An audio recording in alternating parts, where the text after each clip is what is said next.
贞观2年，旱灾肆虐，赤地千里，漫天蝗灾紧随其后，遮天蔽日，所过之处寸草不生，百姓求神拜佛，百官束手无策。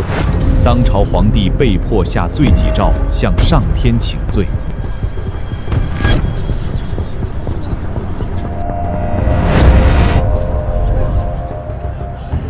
别人穿越秒天秒地，我穿越连个系统都没电，还得等1个月才能启动，这可怎么活？满城百姓都在看朕的热闹，这罪己诏，朕写的真是憋屈之极。旱灾、蝗灾肆虐，陛下您下罪己诏也是为了安抚民心。可若是蝗灾解决不了，今年粮食锐减，关内度几10万百姓，怕是要活活饿死，这该如何是好？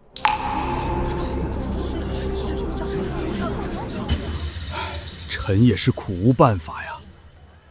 陛下，事已至此，先进去喝杯酒吧。这家小店是臣常来的。那便进去吧。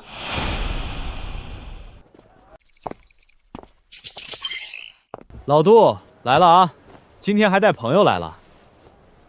小林掌柜，先上3两酒，再来份下酒菜。我今天去后厨给你们爆坛好酒。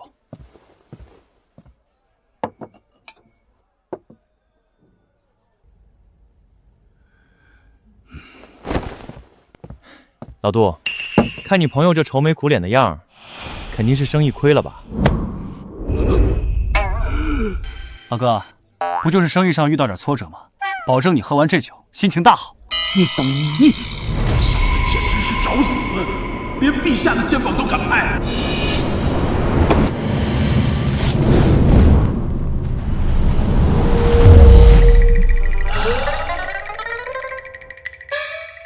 这酒的味道怎能如此清香？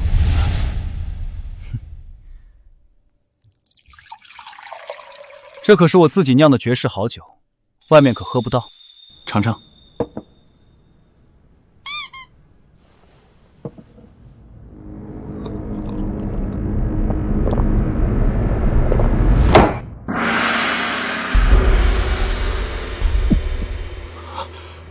我从没喝过这么好喝的酒。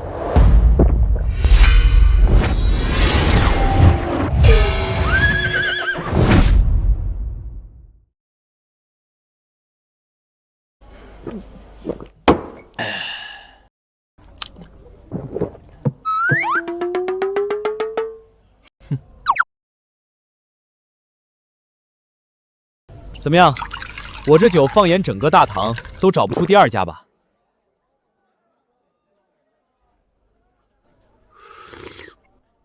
真是绝世佳酿啊！小兄弟，你这酒究竟是如何酿造的？这叫养生酒，里面加了上好的枸杞和当归。就你这天天愁眉苦脸的样儿，每天喝上2杯，保证你精神焕发，做起生意来如虎添翼。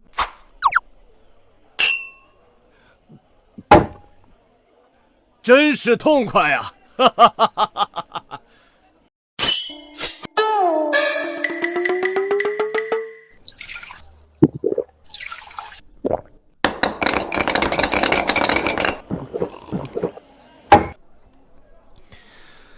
老弟啊，借着酒劲儿，老哥哥问你句掏心窝子的话。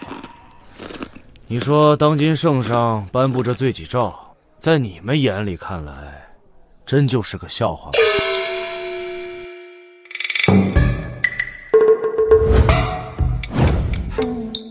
老哥，你活够了别拉上我呀！明目张胆的议论当今圣上，可是要杀头的。你这小子还知道议论陛下要杀头？你刚才还拍着陛下的肩膀称兄道弟呢。老弟莫慌，这店里就咱们3个人，我就是好奇罢了。林小兄弟，这里没有外人，说说你的看法呗。那我可就直说了，当今这皇帝啊，什么都好，就是抗压能力太差了。此话从何说起？这么点小事就写什么罪己诏骂自己，这不是抗压能力差是什么？林小兄弟，你有所不知，如今大旱导致蝗虫满天飞，漫山遍野的庄稼被啃食殆尽，满朝文武束手无策，根本无人可解呀！那是他们无能，不就是区区蝗灾吗？若是交给我，2分钟就能给你们彻底解决。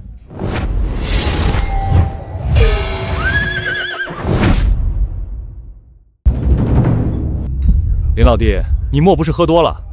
朝廷百官和钦天院都束手无策的天灾，你2分钟就能解决？林小兄弟，这话可不敢乱说，凡人岂能抗衡皇神降下的神法？别跟我扯什么皇神不皇神的，那是无稽之谈。蝗虫就是普通昆虫而已。老弟，既然你说不是神法，那这铺天盖地的蝗灾究竟从何而来？大旱之年，江河水位下降，大片河床和荒地裸露，这就成了蝗虫产卵的最佳温床。气温一高，全都孵化出来了，可不就成灾了吗？老弟大才，那该如何根治？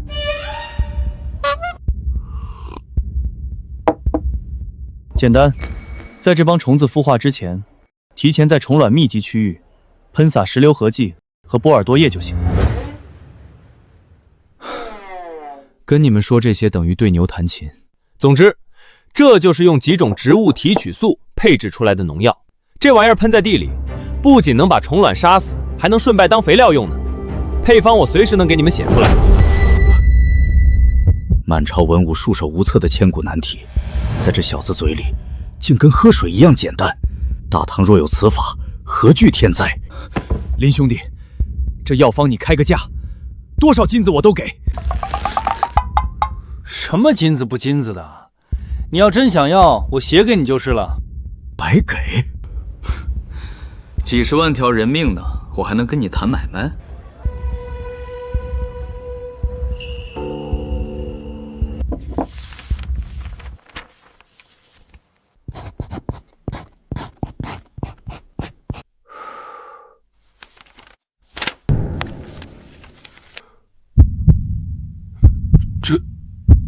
真能有效？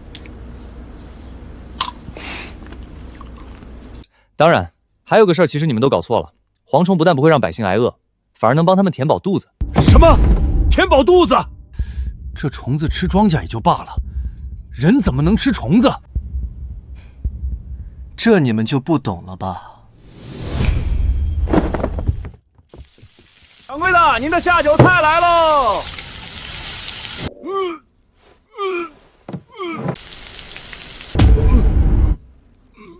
这就是你说的填饱肚子？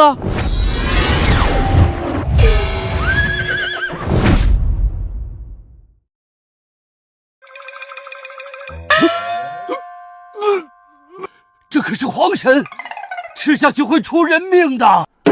林老弟，这东西看着就恶心，怎么能吃呢？什么皇神害虫？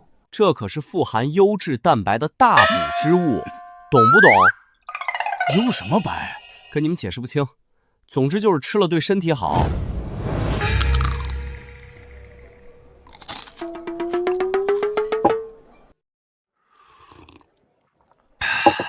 外酥里嫩，满口留香。你俩真不尝尝？这小子吃个蝗虫，居然还吃出山珍海味的感觉来了。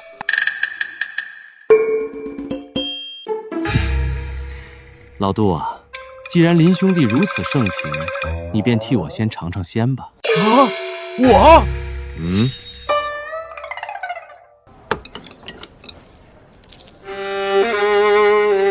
我吃。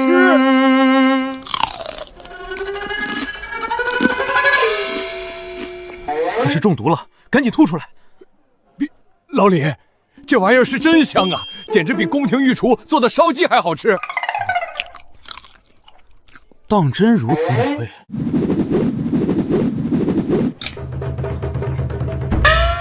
竟然毫无腥气，满口异香，简直脆不可言。我就说吧，配上我这小店的酒，那才叫一绝。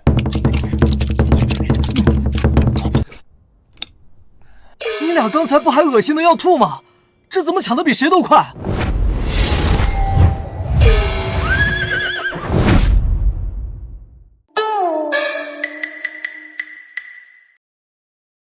刚才谁在喊这是污秽天谴？脸疼不？林老弟，莫要取笑，实在是此物太好吃了。林兄弟，要是早点让灾民知道这东西能吃，何至于饿殍便血？掌柜的，弄2个下酒菜。好嘞，马上就来。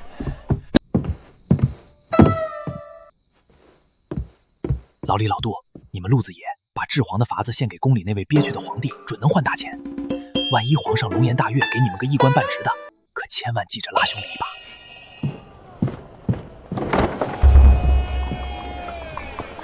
陛下，此子出言轻王，但想法新奇。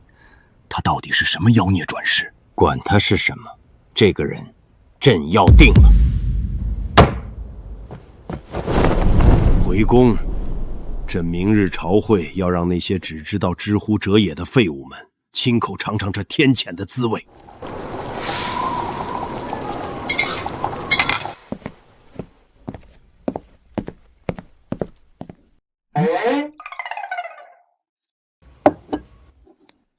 给这么多，看来以后得天天给他们吃蚂蚱。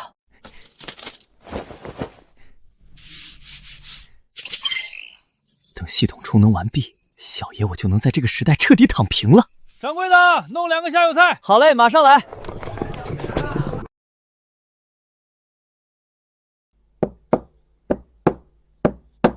赵老哥，那个姓林的最近生意也太好了，我店里的客人都被他抢光了。可不是嘛，我那条街上的熟客现在天天往他那儿跑。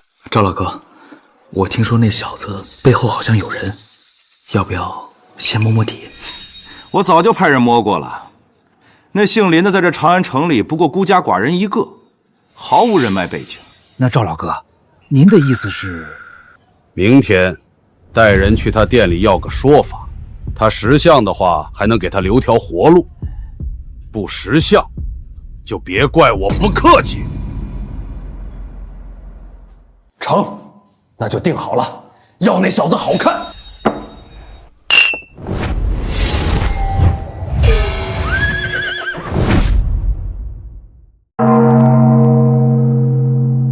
蝗灾一事，你们还是没有应对之策吗？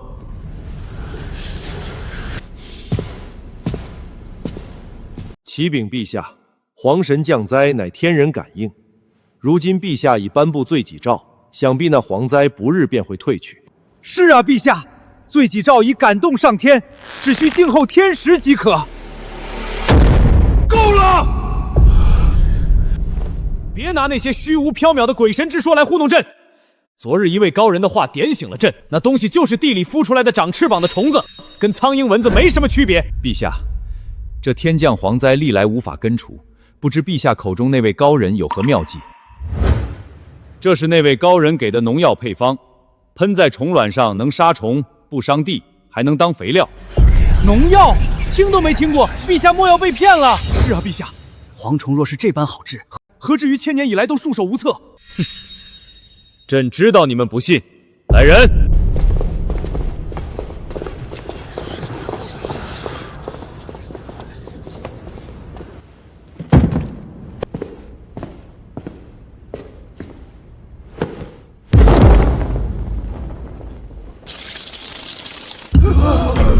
今日，朕就当着你们的面验一验这农药的真假。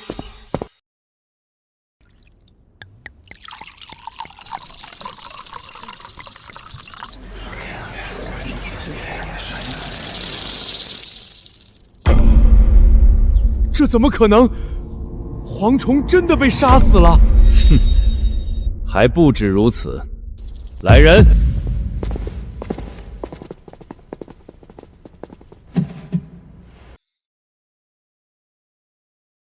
你们都看好了，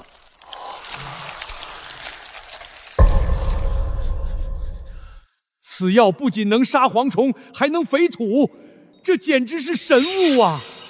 陛下圣明，陛下圣明。陛下，这药虽好，可蝗虫已经飞出来了，怎么办？总不能眼睁睁看着庄稼被吃光吧？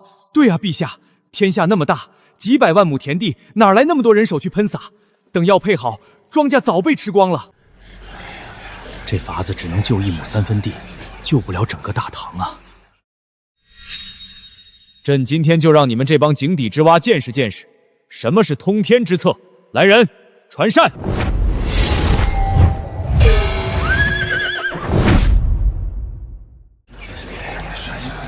传膳！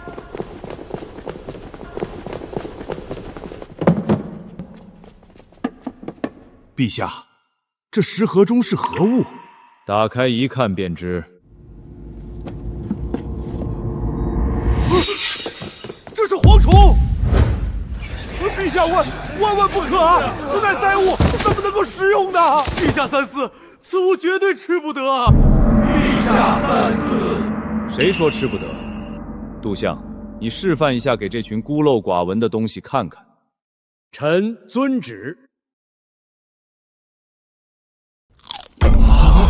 杜大人，你疯了！你们懂个屁！这是人间美味。克明，你尝一口，你绝对不亏。克明向来沉稳，绝不会拿性命开玩笑。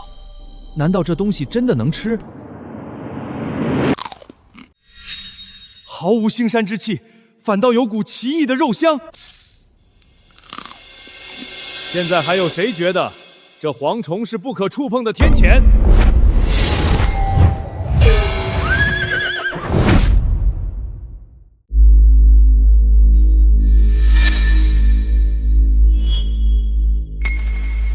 陛下赐食，臣自当生吞活剥，以报国恩。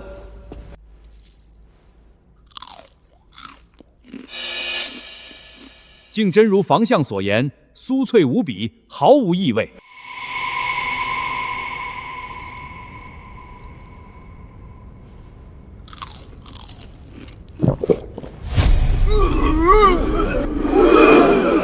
是不是觉得朕让你们吃虫子很荒谬、很残暴？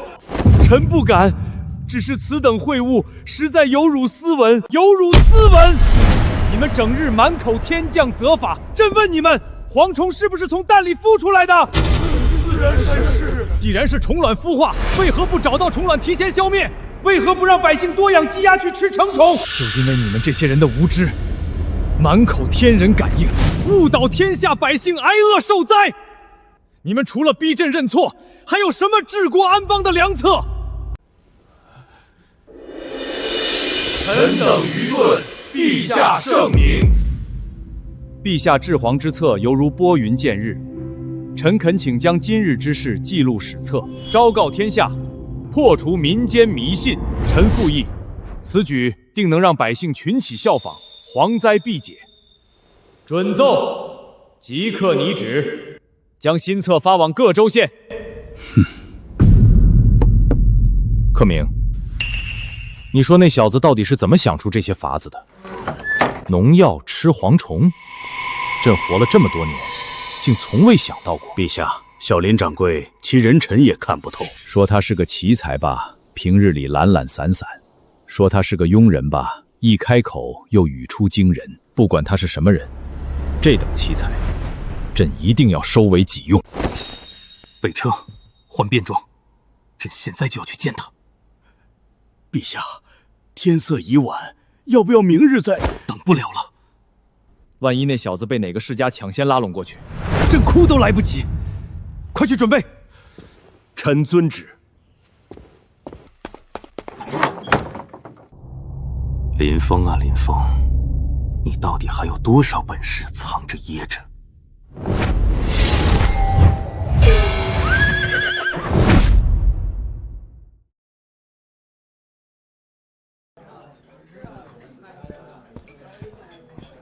客官慢用，有事儿您叫我。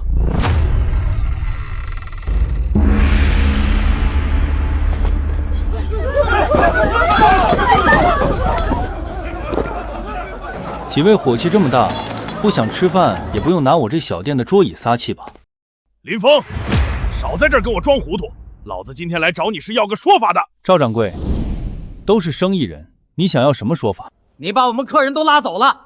伙计都闲得在门口抓苍蝇了，给我们酒楼造成了巨大的损失，你说该不该给个说法？那依你的意思，这事儿你想怎么解决？哼，好说。从今日起，你把店铺90%的利润分给我们，我们便可相安无事。没错，想必剩下的1成也足够你在这京城存活了。90%？你们认真的？废话，赶紧的，我们这是在给你机会，懂不懂？机会？我看你们这纯粹是不讲道理，这种强盗要求，我是不可能答应的。几位请回吧，我还要做生意。好，很好。既然你敬酒不吃吃罚酒，那可就别怪我们了。动手！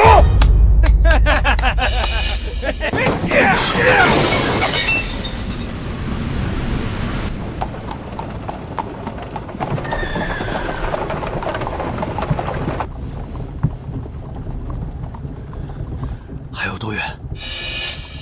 快了，陛下，过了这条街就到了。黄金、布帛、丝绸等物都带齐了吧？此等治世之财，朕一定要亲自重赏。报，杜大人，小弟有要事禀告。何事？速速道来。老杜，发生何事了？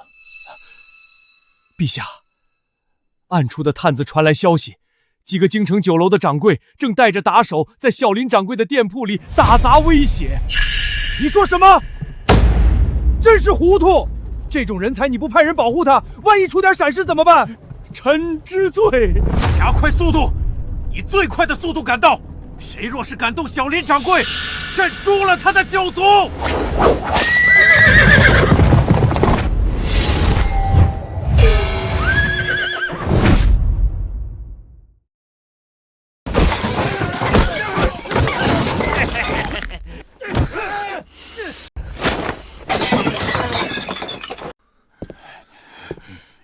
小子，老子最后再给你一次机会，这个钱你交还是不交？交。你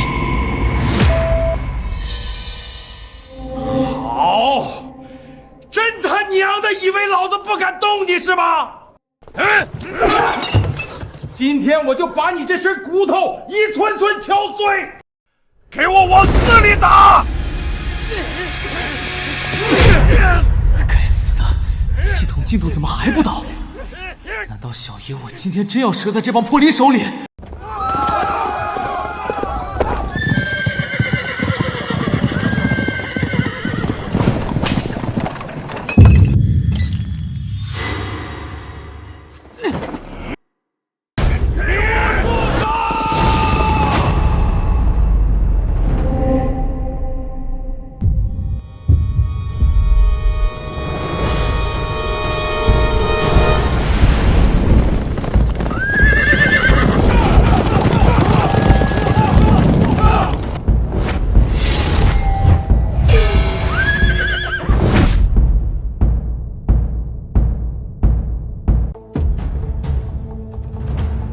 放开他！谁在这瞎叫唤？想死是吧？这该不会是冲着我来的吧？这位大人，小的是福满楼的掌柜，不知大人有何吩咐？啊！谁给你的狗胆，敢在这里闹事？完了，这么厉害的大人物怎么会来给这小子撑腰？不会是因为我得罪了林峰吧？这小子到底什么来头？饶命啊！小人有眼不识泰山，不知道林掌柜是大人您的朋友，小人再也不敢了。滚！老杜，交给你处理了，不要留下隐患。微臣遵旨。小林掌柜，你没事吧？没事，死不了，多谢你了。不过老杜、老李，你们到底啥官啊？这排场够大的呀！林掌柜，其实这位是当今……老杜，别吓着林老弟。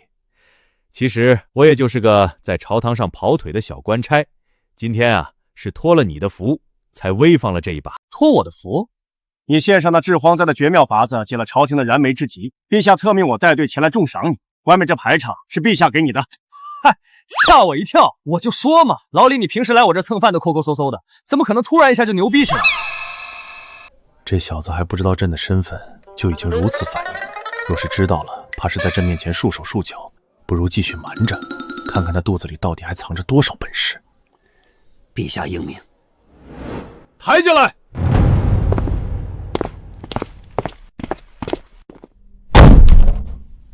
林老弟，打开看看吧。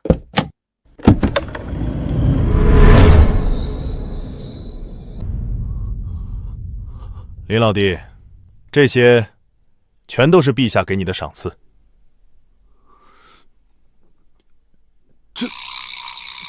这全都是给我的。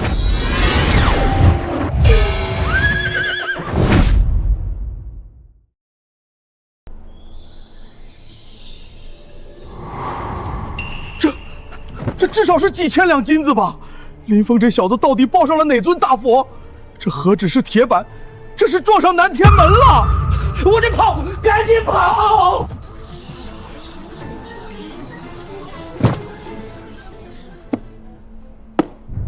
陛下敞亮。走，老李、老杜，里边请，咱们屋里喝茶。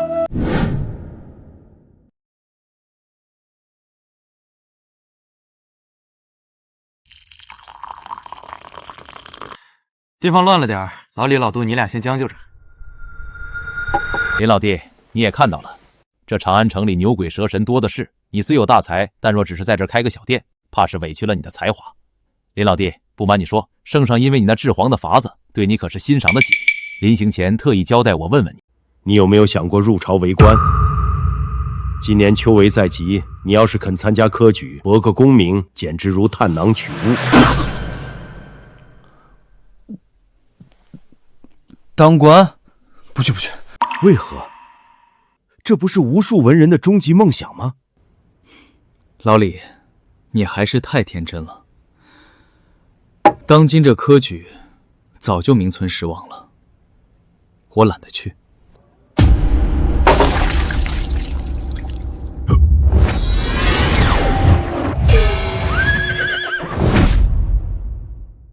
林掌柜，科举乃是国之大计，慎言。林峰，这选官盛典在你眼里怎么就成了笑话了？得，就知道你们这些吃皇粮的听不了真话。既然话都说到这儿了，那我就给你俩这糊涂蛋开开眼。圣上的初心不错，想借科举之手敲碎世家大族对权力的垄断。可他高高坐在金銮殿上，哪里看得到这制度？早被那帮世家玩坏了。怎么个坏法？第一，名义上人人可考，可实际必须得有5品以上官员的举荐信。你告诉我，一个住在山沟里连肉都吃不上的寒门弟子，上哪儿去认识5品大官？这举荐是为了考察人品德行，防止作奸犯科之类混入朝堂。人品？老杜，你太天真了。就算你侥幸拿到了举荐，进了朝堂，90%位置都被世家占了，寒门子弟进去连立足之地都没有。一派胡言！朝廷选贤任人，岂会如此任人唯亲？别急，还有第3。现在的考题除了诗词歌赋就是风花雪月，这招的是能治国理民的官，还是招去陪皇帝吟诗作叹的才子？那些人五谷不分，四季不明，让他们去管理一方百姓，那不是让百姓等死吗？这世家子弟岂敢如此欺君？他们就不怕圣上的雷霆之怒吗？哼，欺君？老李，他们瞒天过海的本事大着呢，你以为这种事离你很远？小二，你过来。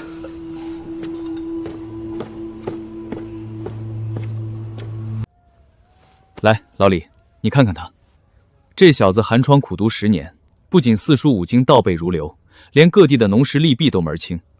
去年的秋闱，他考了全县第1，名动乡里。可结果呢？回这位爷的话，小人当初拿着成绩单去县衙求举荐，那县太爷连门都没让小人进。他们说，像我们这种没根脚的泥腿子，就算考了头名，也挡不住人家尚书大人的远房亲戚。最后是那个连名字都写不全的富家公子拿了举荐信，高中举人。你说什么？调换名额？这在地方上早就是公开的秘密了。尸位纳残的蛀虫，好大的胆子！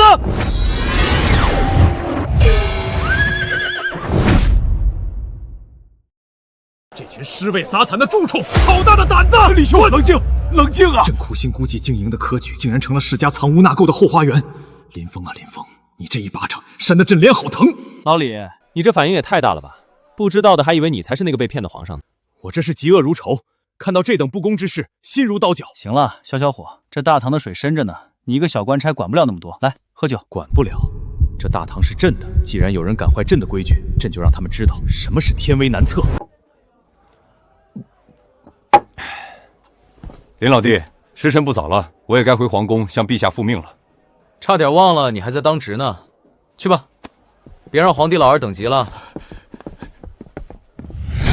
陛下，为何今日走得如此匆匆？可是生了小林长官的气？朕生他什么气？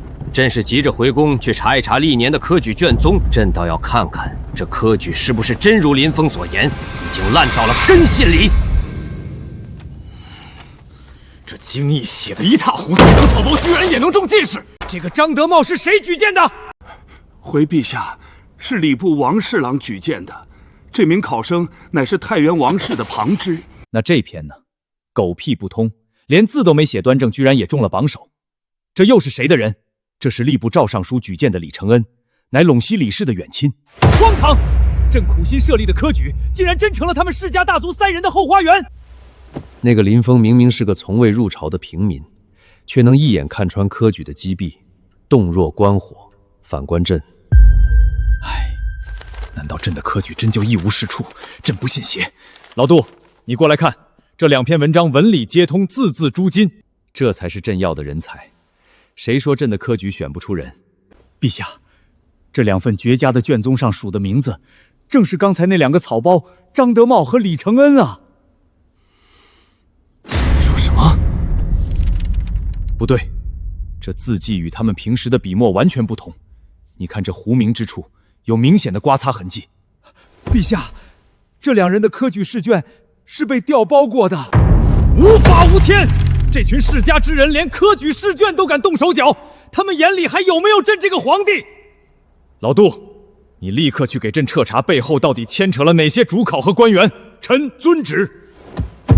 还有，明日早朝把张德茂和李承安给朕带上太极殿，朕要亲自考教他们。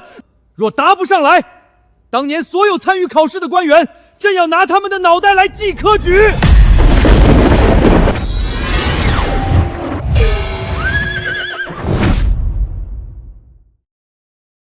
朕让你们办科举，是为了公平公正地选拔有才之人，替朕治理天下。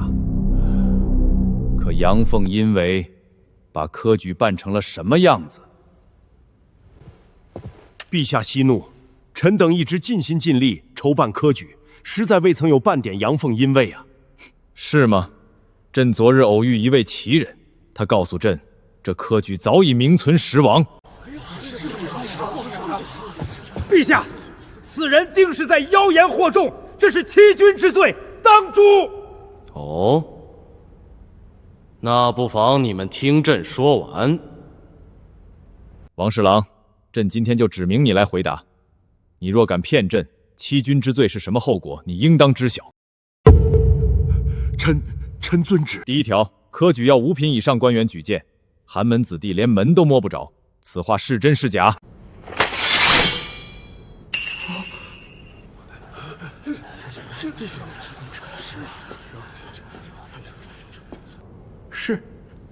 是真的。好，那接着第2条，朝堂之上9成都是你们世家的人，是真是假？是真的。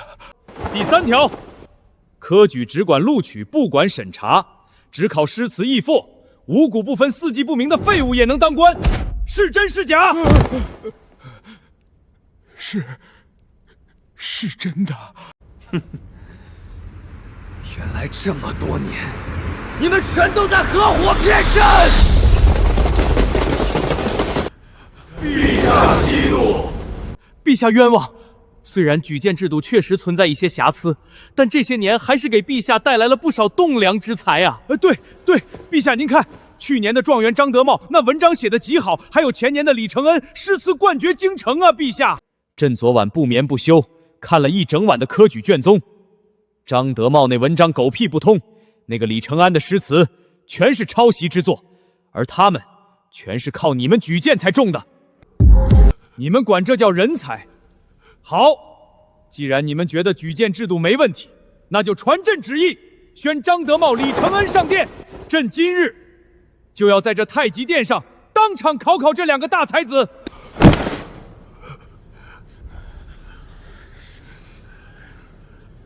林峰，你这把火点得好，朕今日就要借你之手，把这朝堂上的毒瘤连根拔起。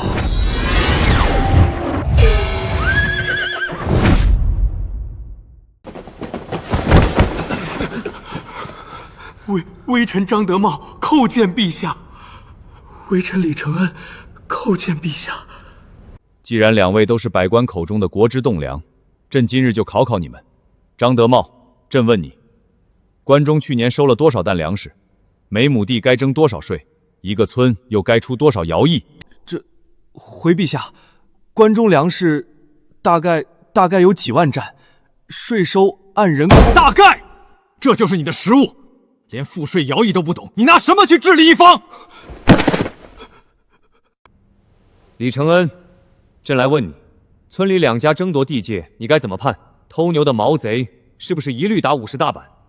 若是遇到灾荒，百姓交不起粮，这粮食该催还是该还？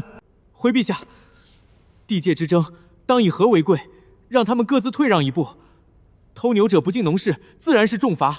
至于灾荒交不上粮，国库空虚，自然是该催及其欠款，以充国库。好一个以和为贵，好一个该催，满嘴狗屁不通的废话，这就是你们这帮大臣给朕举荐的饱学之士。王侍郎，赵尚书，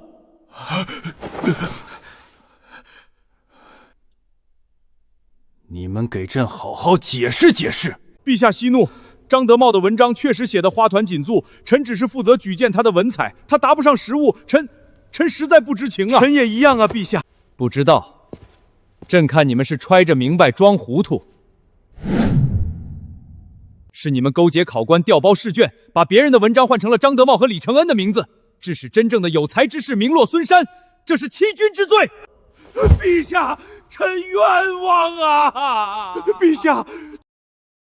肯定是有人陷害微臣啊！不见棺材不掉泪，杜如晦，把证据拿出来。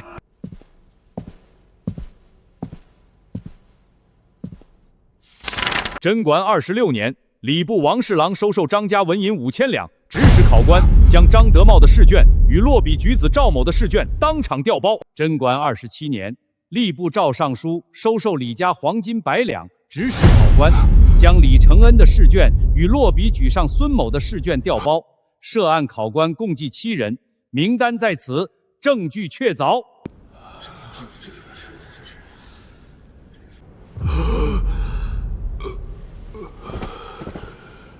欺上瞒下，祸乱朝纲。来人，将这2人拖下去，满门抄斩。陛下饶命！饶命啊！陛下！陛下开恩呐！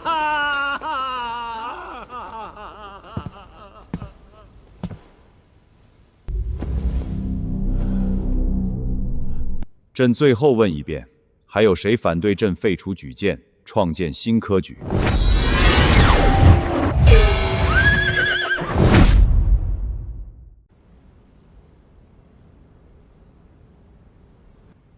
没人反对，那朕宣布，从今日起，大唐科举全面改革。第一，即刻取消5品以上官员举荐制，凡我大唐学子不分门第，皆可自行报考。第二，废除单一师傅取士，增加明算、民法、农政等实用科目。第三，兵部筹备增撤武举，为我大唐选拔统军将才。第四，所有及第学子殿试由朕亲自把关，谁敢再搞调包试卷的勾当，王赵2人就是你们的榜样。陛下圣明，此举开万世之太平，臣等领命。陛下圣明。陛下圣明，吾皇万岁万岁万万岁！陛下，如今科举新政已定，这源头都在那位林掌柜身上。您看，要不要再给林掌柜赏赐点什么？赏，当然要赏。这小子一席话，替朕拔掉了朝堂上最大的烂疮。准备准备，咱现在就去。是，不过陛下，长孙皇后托臣跟您说，她听说了林掌柜的事儿，对林掌柜的美食很是好奇，让臣问您能否同行去见识见识。朕倒忘了观音妃甚是喜爱美食了，便带她一起去一趟吧。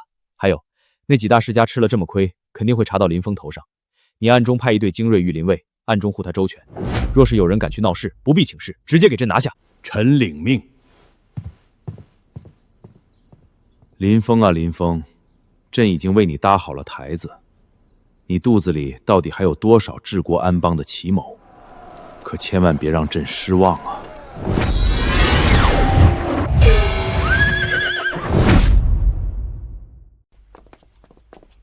陛下，这就是您说的那奇人之殿，看上去过富寒酸了吧？哈哈，观音宝，你懂什么？这才叫大隐隐于市。来吧，朕带你尝尝林峰那小子的手艺。哟，老李，可以啊！几天不见，从哪儿拐来这么漂亮的夫人？林老弟，这位确实是内子。林掌柜说话果然风趣，难怪我家夫君总往你这儿跑。原来是嫂子，快坐。老李，今天必须整几个硬菜，不能怠慢了嫂子。嫂子，我跟你说，老李这人抠门的很，每次来我这儿都是蹭吃蹭喝。你在家可得把财政大权握紧了，多管管他。哦，还有这等事，陛下。夫君，林掌柜说的可是真的？林老弟，你这就冤枉好人了。我什么时候少过你的酒钱？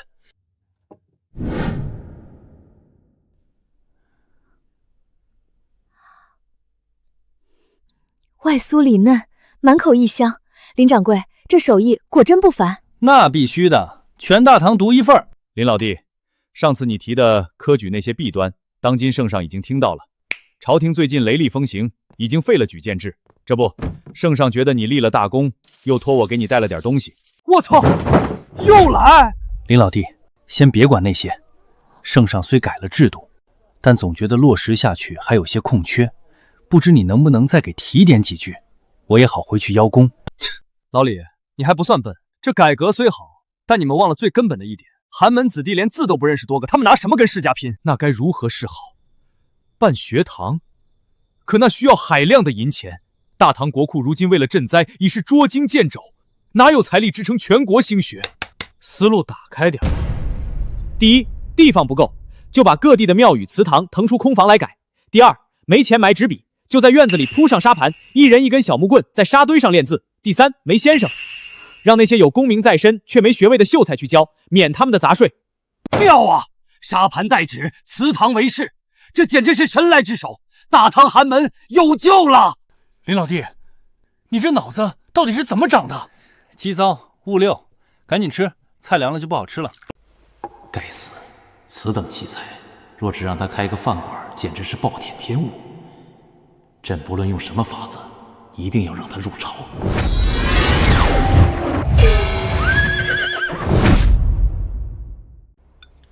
林掌柜，你有这般惊天畏地的大才，就这么窝在这家小店里，岂不可惜了？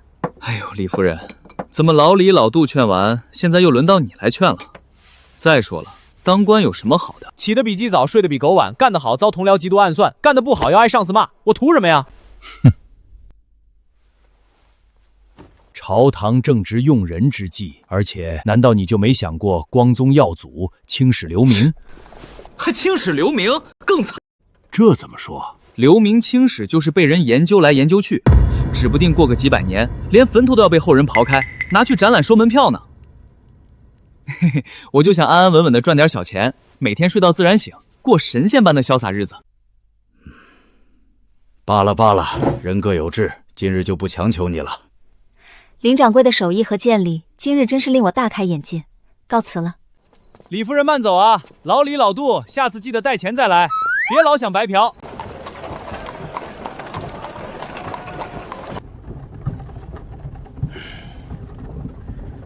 陛下，此人虽口无遮拦，行事乖张，但句句切中要害，当真是个难得的奇才。朕自然知道，朕一定要让他心甘情愿地入朝为官，为朕所用。陛下所言极是，三顾茅庐方显诚意，一次不成便两次。咱们来的次数多了，老臣就不信他林峰能一直不心动。唉，终于把这几个官迷忽悠走了，想骗我去打工，没门儿。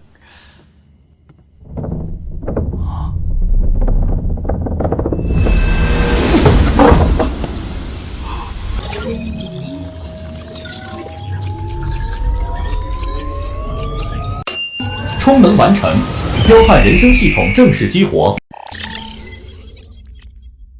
哈哈哈，整整1个月啊！老子的金手指终于到账了。系统商城已同步开启，宿主可通过完成系统发布的任务或解决关键事件，获取系统积分。积分可在商城中兑换各类技能、物品及特权，累计足够积分，还可解锁终极躺平特权。具体内容待解锁。此外，宿主每次成功完成任务或解决事件，系统将根据事件难度奖励宿主属性点。属性点可用于提升以下5项属性：智力、体力、精神力、感知、亲和力。属性提升后，宿主将获得永久性的身体和精神素质增强。长属性还能永久增强。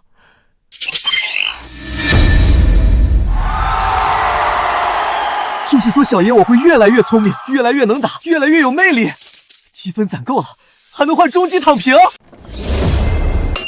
新手任务已发布，任务内容：入朝为官，请宿主在7天内获得大唐朝廷正规官职。任务奖励：系统积分乘100，属性点乘5。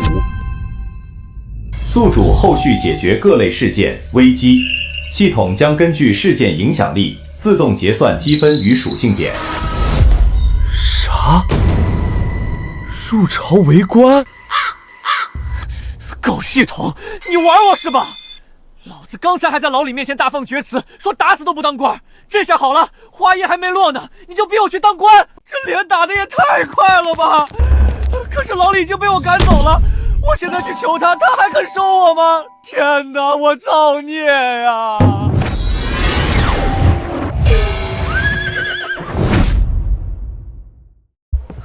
怎么办？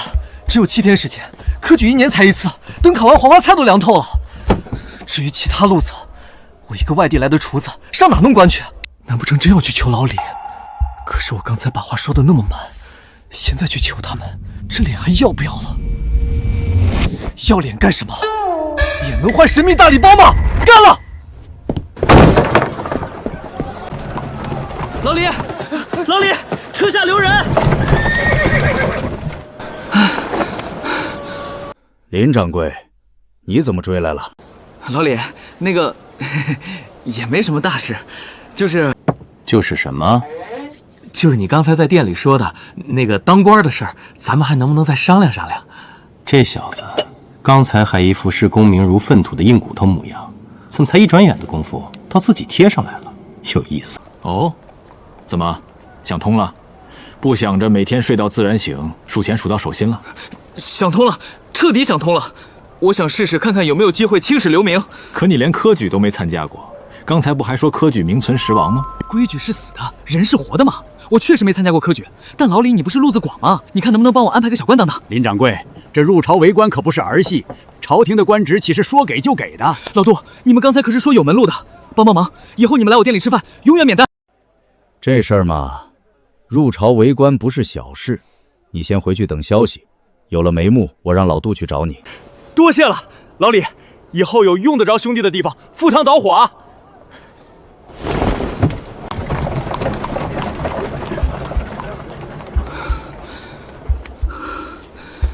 ！7天啊，老李，兄弟可全指望你了。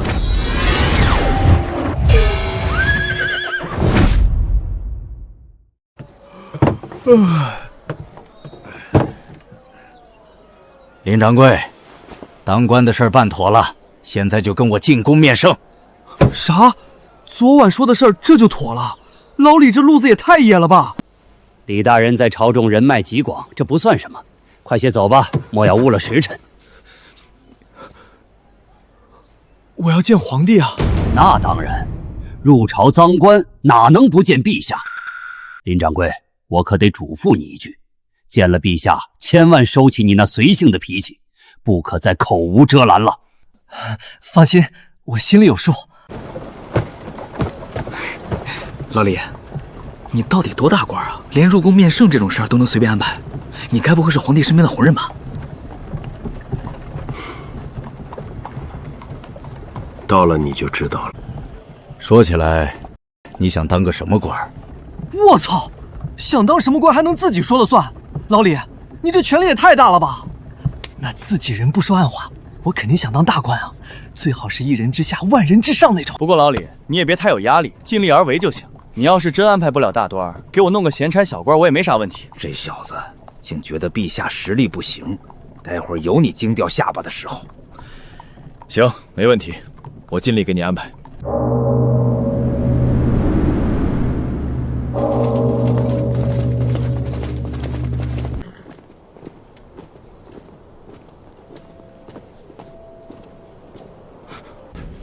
老杜，这气氛怎么这么吓人？咱们是不是得站在这儿等皇帝来？陛下到！臣等叩见陛下。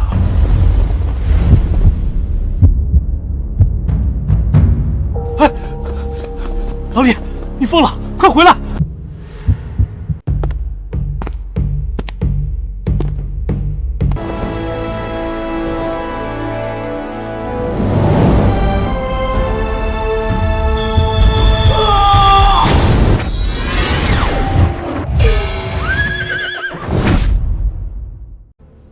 众爱卿平身。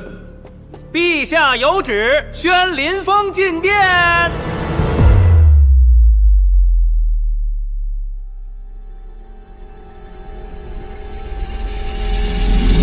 林掌柜，别愣着了，快给陛下行礼。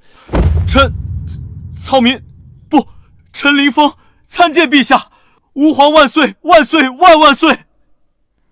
林爱卿，平身吧。谢陛下。完了，老杜站那儿跟个定海神针似的，真是宰相啊！那我以前拍老李的肩膀，还说他抠门抗压能力差，我是不是该选个风水好点的乱葬谋了？杜相今日竟然亲自去接这小子，这到底是哪家的公子？哼，看那缩手缩脚的样，哪像什么名门之后？杜相，还真是宰相！老天爷，你玩我呢？林峰，没想到吧？朕就是这大唐的皇帝。回陛下，确实真没想到，陛下英姿勃发，龙气护体，臣之前真是瞎了狗眼，没认出真龙天子。老李这笑声怎么听着瘆得慌？他该不会是想先把我捧高，然后再治我一个藐视君王之罪，把我拉出去剁了吧？众爱卿，朕今日要为你们介绍一位奇人。此人虽不在朝堂，却洞察天下大事。日前那神乎其神的治汪之法，以及让儿革汗颜的科举改革策，皆是出自林方之手。陛下，这位小友便是那位高人。陛下，治皇或许是巧合，但科举乃国之根本。这小子毛都没长出，怎敢妄议国策？林峰所献之策，解了关内几十万百姓的饥荒，更是为朕指明了选贤任能的新路，岂容尔等智慧？传朕旨意，林峰献策有功，德才兼备，封林峰为御史中丞，赐4品官衔。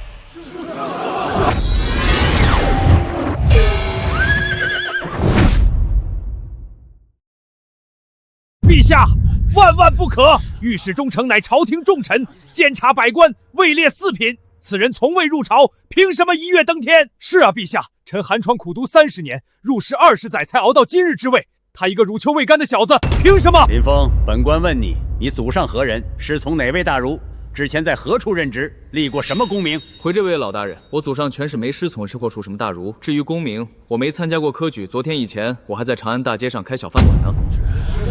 陛下，您听听，他一个满身油烟味的厨子，就要管起我们这些读圣贤书的官员来了，简直是滑天下之大。够了！尔等只看到他是个厨子，却看不到他治皇的绩效，看不到他改革科举的深谋远虑。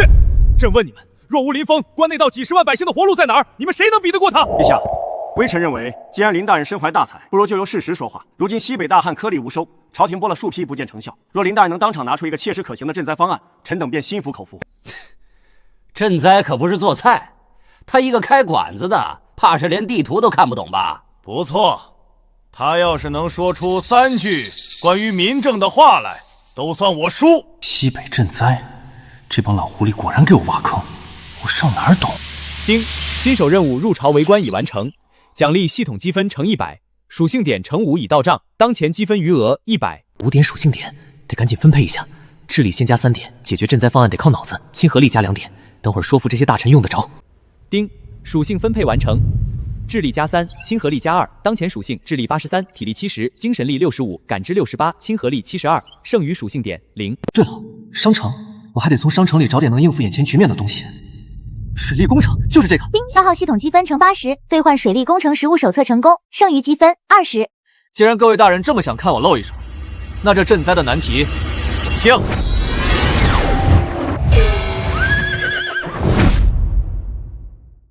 好，既然林大人如此有底气，那臣等就洗耳恭听您的赈灾高见。这小子平时虽然聪明，但这可是涉及几十万百姓生死的赈灾大局，若答不上来，朕今日想保他也难了。借笔墨一用，赈灾之策说穿了无非4个字：开源节流。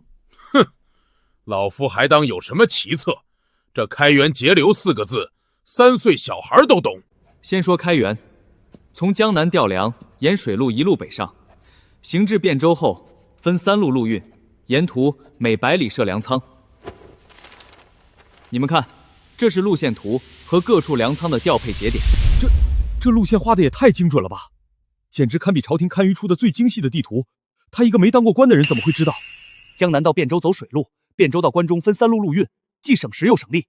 最离谱的是，他居然走了一条只有本地人才知道的超近路水道。开源说完了，再说节流。粮食运下去了，怎么保证不被底下的人贪墨？很简单，派钦差。哼，朝廷自有法度，自然是派钦差巡视，这算什么新鲜主意？我说的钦差是同时派3批钦差暗访，这3批钦差互相不知道对方的存在，分3条路下去，最后把情报汇拢对账。只要有一处对不上，就说明底下的官员有问题。凡查实有克扣赈灾粮者，不论官职大小，先斩后奏。 3批钦差互不知情，这法子也太绝了，想瞒根本瞒不住啊！最后，大家看看这张简易水车草图，这水车不需要铁器，全用木头和竹子就能做，成本不到1贯钱，随便一个农户自己就能做，安置在河流边，水流带动水车，水就自动流到干旱的田里了。这水车精巧至极，竟只有巴掌大小的模型，农户自己便可就地取材制作。要是推广开，西北旱情能缓解1大半啊！这才是真正利国利民的东西。林大人大才，大人，这人好像真有2下子。闭嘴！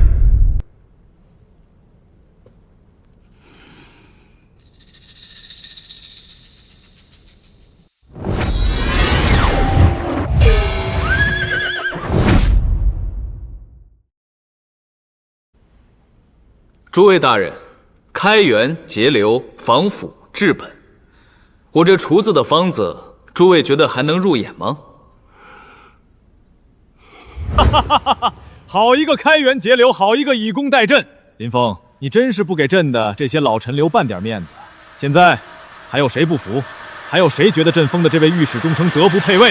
臣等心服口服，陛下圣明，林大人圣明。好。 传朕旨意，封林峰为御史中丞，赐4品衔，即刻生效。臣领旨。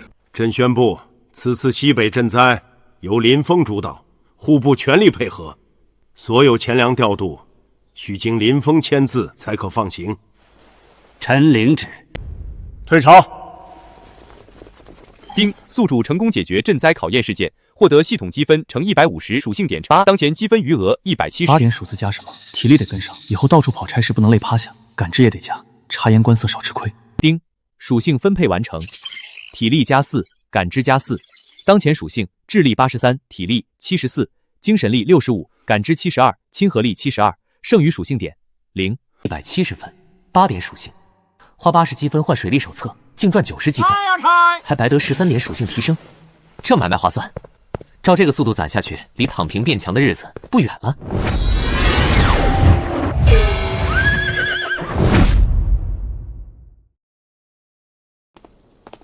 真没想到，我林峰也有当上4品大官的一天。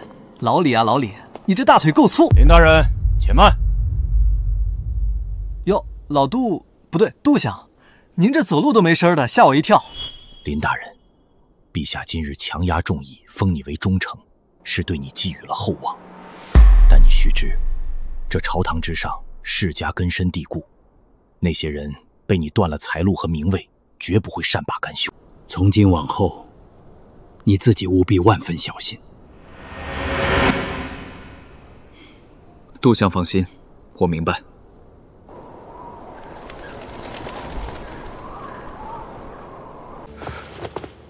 林大人请留步，陛下在御书房召见。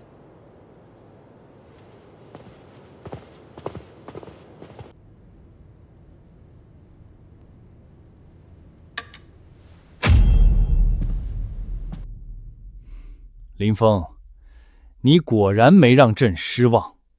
今日在殿上那番开元解髓的宏论，真让朕出了一口恶气。陛下过奖了，这都是陛下抬爱。哈哈哈哈！行了行了，这儿没外人，坐，跟以前在店里一样就行。老李，这可是你说的，要是回头治我个大不敬，我可不认。哈哈哈哈！这才对嘛，老李，这称呼朕听着亲切。玩笑归玩笑，林峰，你今日的表现朕很满意，但大唐的烂摊子可不止一个。除了西北旱灾，关中草场的事也让朕头疼不已。老李，你指的是？关中草场连年退化，土地荒萎，牛羊大批病死。户部说是工部水利不修，工部说是户部管换不力。如今百姓日子苦不堪言，这事儿你怎么看？畜牧养殖手册，我记得商城这东西60积分就能换。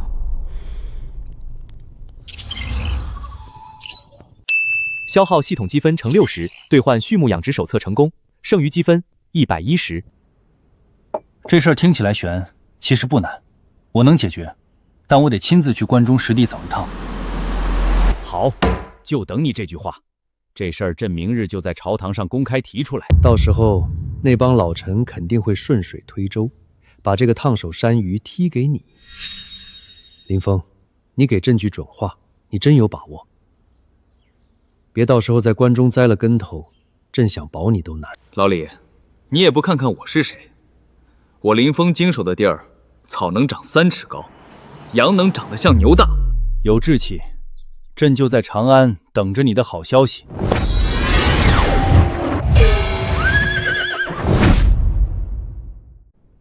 其他的琐事都议完了，现在咱们来聊聊关中草场。这事已经搁置3年，难道我大唐满朝文武连个解决方案都拿不出来吗？陛下息怒，这草场退化乃是地力匮乏，牲畜生死更属农牧之事，实不在我工部职权范围之内啊。陛下，依臣之见，此乃天意。关中连年干旱，上天降罚，非人力可逆啊。天意，推给天意就万事大吉了。户部推给工部，工部推给礼部，你们拿着朝廷的俸禄，就是来这太极殿上踢皮球的吗？陛下息怒，臣等确实愚钝，但咱们朝堂上不是新来了一位无所不能的林大人吗？是啊，林大人才高8斗，这区关中草场之事，想必也不在话下吧？这帮老狐狸斗不过我就想拿烂摊子坑我，还好老李昨天提前给我露了底。诸位大人，不用急着把这烫手的山芋往外扔。林大人，这是何意？不瞒诸位，这关中草场退化、牛羊大批死亡之事，昨日陛下已在御书房与臣详细讲过，臣已经主动认领了此项差事。臣不日便将亲自前往关中草场实地考察，不出1月，定能拿出一套彻底解决关中畜牧危机的方案。1月，林大人，我们几年都解决不了的难题，你1个月就能行？你们几年解决不了，那是你们无能。酒囊饭袋，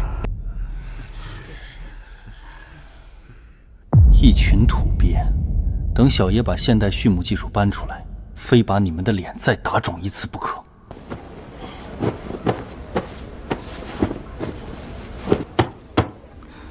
小二，把调料也带上点儿，这出门在外，总不能亏了胃。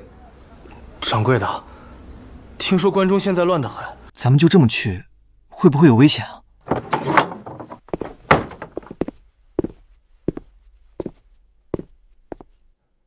林老弟，行李收拾的如何了？陛下，您怎么亲自来了？微服出行，叫老李即可。关中之事，满朝文武束手无策，这次真是要辛苦你了。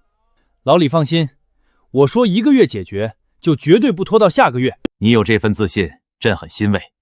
不过关中地处偏远，灾情之下必有乱象。为了确保你的安全，朕特意给你配了一队精锐的御林军。末将奉旨，誓死护卫林大人周全。多谢陛下体恤。林峰，放手去干，只要你能救活关中的牲畜，保住大唐的畜牧根基，等你平安归来之日，朕一定重重有赏。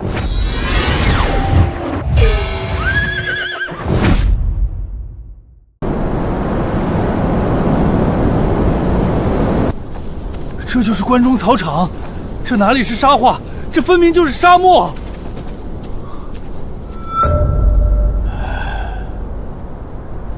老人家，我们是从长安来的过路客。这关中草场以前不是水草丰美吗？怎么如今连一头牛羊都看不见了？还水草丰美？大旱连着好几个月没下一滴雨，草早就渴死了。加上前些年那些权贵大户拼命圈地养牛羊，草根都被啃了个精光，好好的地全变成了沙子啊！那也不至于一头牲畜都不剩吧？老天爷不给活路，又降下牛瘟、羊瘟，牲口死绝了。现在咱们全村上下，就只剩下村西头王瞎子家里的一头老耕牛了。全村明年开荒播种，全指望他续命呢。还好还有头牛，只要熬过这阵子，总能挺过去。挺不过去了！县太爷要过寿，为了讨好上面来的大官，非要吃什么新鲜牛肉，竟然派人来抢我们这最后一头救命牛！什么？宰杀耕牛，乃是大唐律法明令禁止的死罪。关老爷哪里管什么律法？在这关中，他们的话就是王法。走，带我去王瞎子家，我倒要看看，谁敢动百姓的救命牛！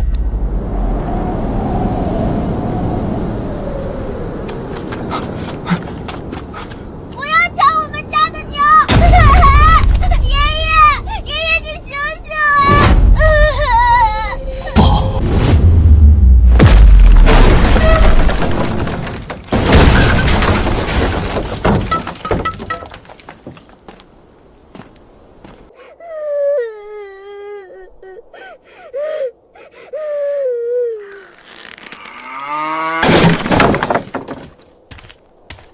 呸！这瞎老头真是穷得叮当响，屋里翻了个底儿朝天，就这点破烂，还敢拦着老子牵牛，真他娘的找死！行了，别废话了，赶紧把牛牵回去交差。把牛还给我，把爷爷还给我！你们这群坏人，还我爷爷！叫花子，给我滚开！再敢撒野，老子连你一块劈了！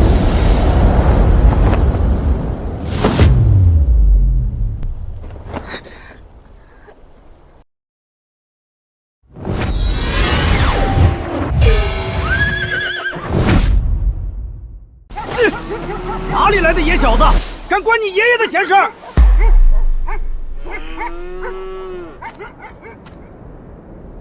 小妹妹，告诉哥哥，怎么回事？爷爷说，朝廷有令禁宰耕牛，死活不让他们把大黄牵走，他们就把爷爷打死了。他们牵牛干什么？他们说县太爷要过寿，上面的大人想吃牛肉，就到处抢牛。为了一口吃食，就强抢耕牛，草菅人命。大唐律法明文规定，杀人者死，私宰耕牛更是死罪。你们不知道吗？王法？呸！在这关中1亩3分地上，老子就是王法，你算哪根葱？你这个傻官差，你死定了！回去告诉你们县太爷，杀人偿命，我待会儿就亲自去找他。好大的胆子！你给我等着，这混蛋谁也不会放过你的！林大人动了杀心，待会儿怕是要出大事啊！陛下说了，不到万不得已不出手，先看着。别怕，待会儿我替你讨个公道。叔叔，你要小心，那些人很凶的。普天之下莫非王土，再凶也得讲王法。好一个为民做主的县衙，竟让百姓拒如蛇蝎。今日若不把这天捅破，我对不起关中的百姓。谁敢强闯县衙？好，你就是那个杀了我关中县官差的狂徒。县太爷还没去找你麻烦，你反倒自己送上门了。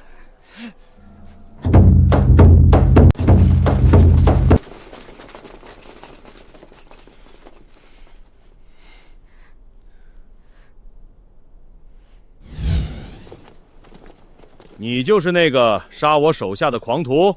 你的人打死了一个无辜老人，抢了百姓的耕牛，难道不该杀吗？好大的狗胆！今天这人要杀也是本官来杀，轮不到你动手，给我上！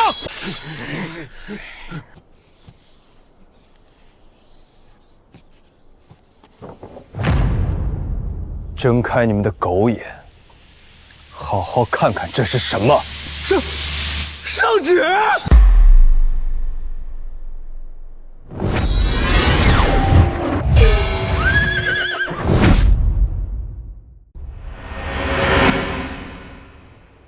放屁！关中草场的事，朝廷拖了几年都没个定论，这圣旨一定是假的。瞎了你的狗眼！玉宝金印在此，你也敢说是假的？我说它是假的，它就是假的！都愣着干什么？给我上！今天谁拿下此人，赏银100两！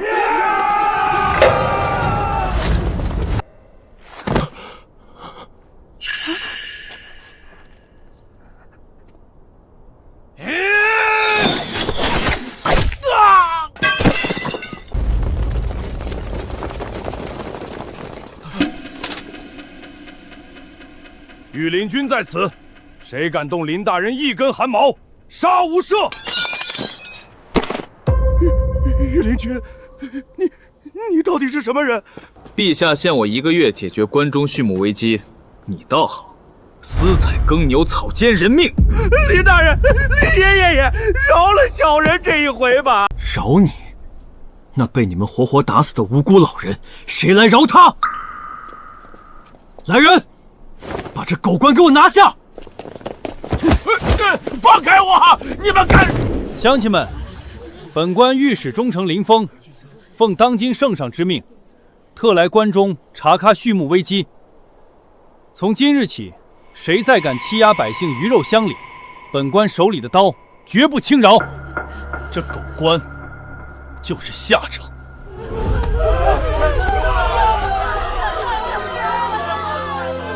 青天大老爷呀，老天爷终于开眼了！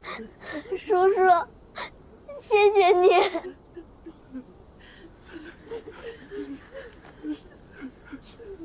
老人家，这个公道，我替你讨回来了。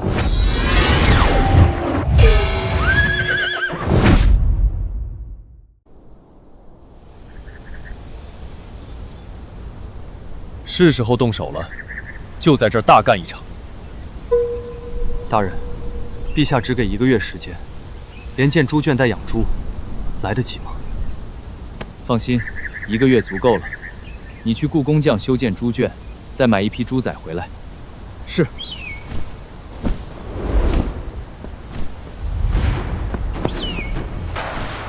大人，出大事了！整个关中县都买不到活蹦乱跳的猪崽儿，到处都在闹猪瘟，只剩下10几头染了猪瘟、快咽气的病猪了。病猪也行，全给我买下来。大人，猪瘟自古以来就没救过，买回来全得死手里啊！我自有打算，你只管去办就是。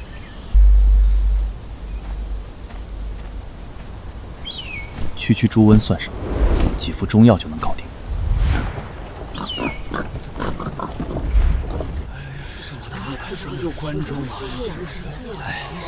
林大人糊涂啊，这猪瘟根本治不好。林大人，老朽养了1辈子猪，就没见过得了猪瘟还能活的。听老朽一句劝，趁早烧了吧。赵伯，诸位乡亲，我自有妙计。小二，立刻去医馆给我准备生石灰、金银花，还有连翘、板蓝根，还有蒲公英、黄芩，分量要足。是，小的这就去。把这10几头病猪分开关进刚建好的抓篮里，每一个帚篮都要单独隔开。快，按大人说的做。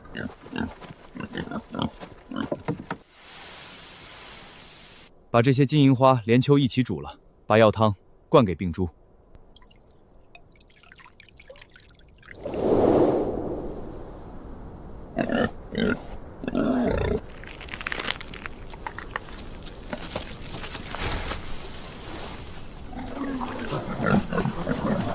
大人，站起来了！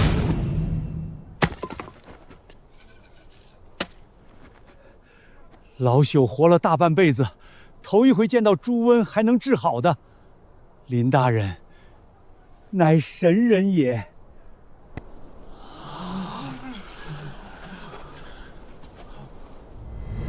这才刚刚开始，好戏还在后头。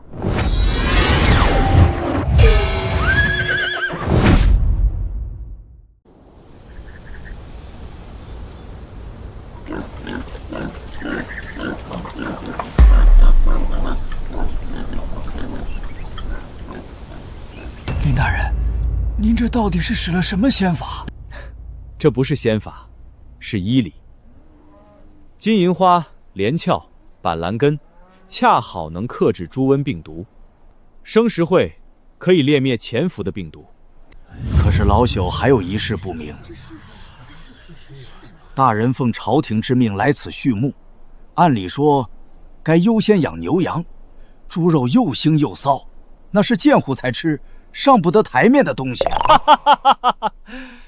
赵伯，这猪肉腥臊可怪不得猪，得怪你们养殖的方法不对，绝不能喂猪吃泔水烂菜，得喂酒脏、麸皮、豆饼，吃这些长大的猪，肉质白嫩，毫无腥味。这批猪按我的新法子养上半个月，刚好膘肥体壮，到时我亲自下厨，免费请大家伙吃猪肉，好不好吃，你们自己尝尝就知道了。半个月后就用一锅红烧肉，好好给你们这帮古人上上课。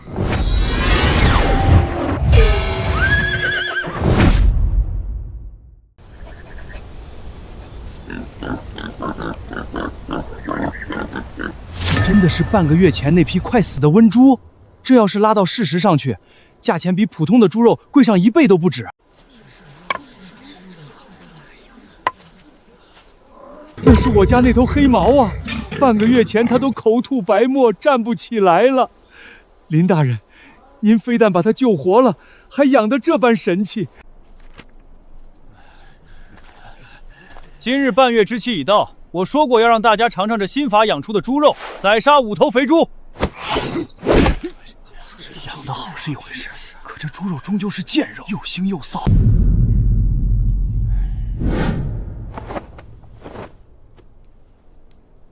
觉得猪肉难吃，那是你们以前的做法不对。今天我就让你们开开眼界。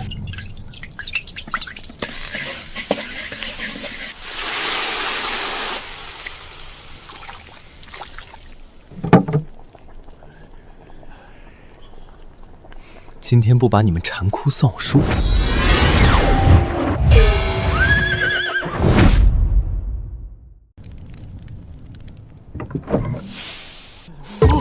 我的亲娘啊！这是什么神仙味道？香，太香了！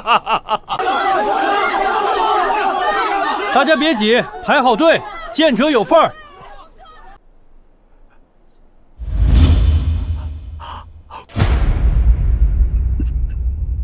老朽活了70年，这辈子都没吃过这么好吃的肉，入口即化，毫无腥味。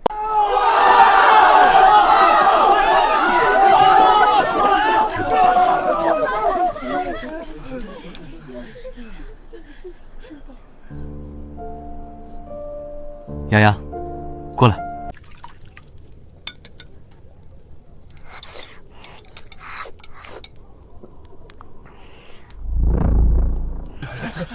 林大人，在下是县里德胜楼的掌柜，这猪肉您必须卖给我。去！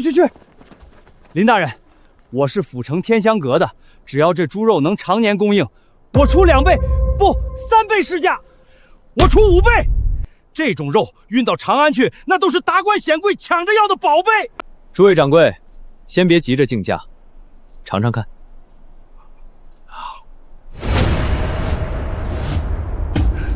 别说了，这批出来的猪我全包了，10倍市价，当场结清。10倍？那我刚才嘴里这一口，岂不是值好几百文钱？这哪是养猪啊，这分明是养了一窝金猪啊！林大人，请受老朽一拜。赵伯，您这是干什么？林大人，您不仅救了这猪，更是救了我们关中百姓的命啊！求大人赐下仙法，教我们养这金猪。求大人赐教，我们要跟着大人养猪。好，既然大家信得过我林峰，那我就把这养猪致富的法子教给大伙儿。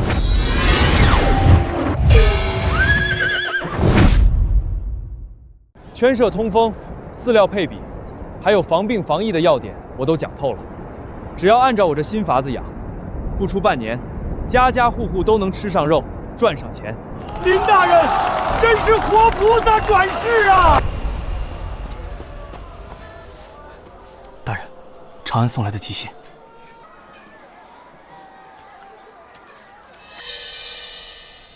这老李也太看不起我了吧？还问我要不要再宽限几个月。去收拾行囊，把实验成果都带上，准备回京。林大人，您在路上吃。赵伯，诸位乡亲，东西你们留着自己补身体。只要大家把猪养好，日子过得红火，就是对我最大的报答。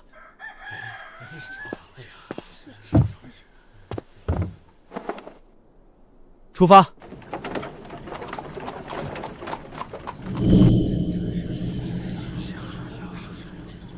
陛下，这都1个月了，林峰还未见人影，他怕是根本没完成任务，不敢回来了。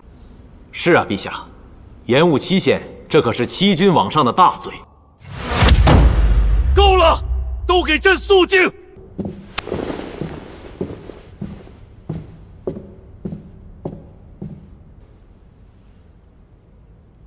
陈林峰参见陛下。你竟真的回来了！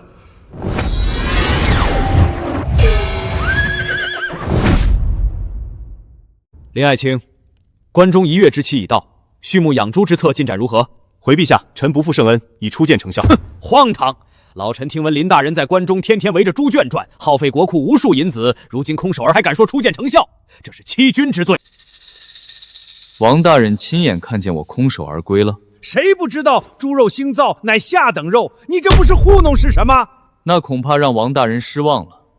我不仅养活了，还养出了从未有过的肥猪。陛下，臣以新法猪与普通猪基数带回，就停在城外，还请陛下与诸位大人移步当场验证。哼，谁知道你是不是从哪个富庶州县买了几头壮猪回来充数？这些猪的耳朵上都打着关中县衙的特制官印，出生、防疫、喂养皆有记录。臣还特意带回了旧法养殖的病猪做对比，是真是假，拉出来溜溜便知。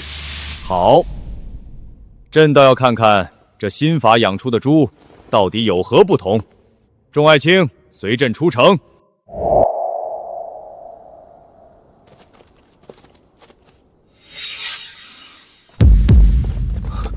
这差距竟然如此之大。左边是用10来灰防疫服于金银花药汤去病，并用酒糟麸皮精细喂养的新法猪。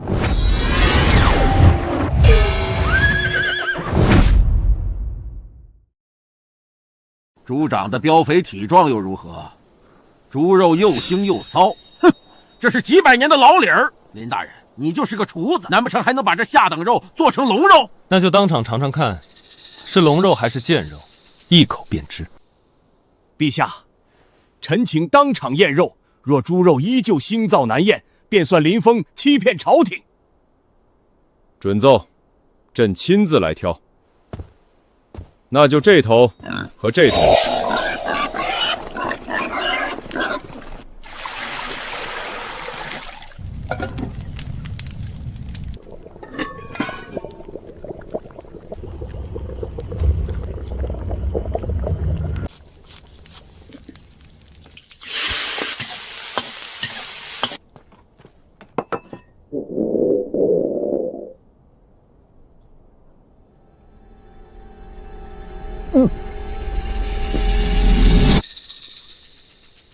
陛下，臣就说这猪肉吃不得。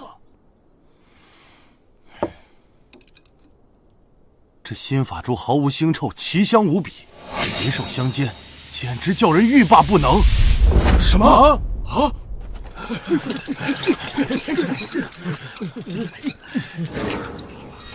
呸！又腥又柴，这也太难吃了。这不可能！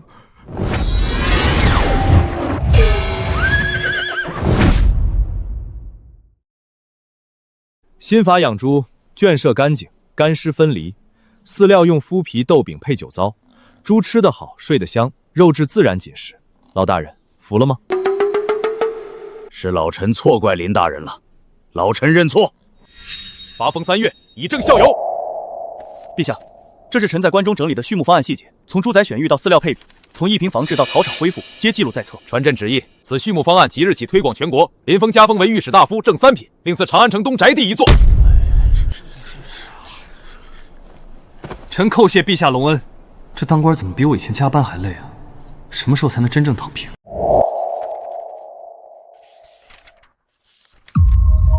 关中畜牧事件已圆满解决，结算系统积分呈200，干属性点呈是10，当前积分余额310。感觉头脑更加清醒了。系统，打开商城。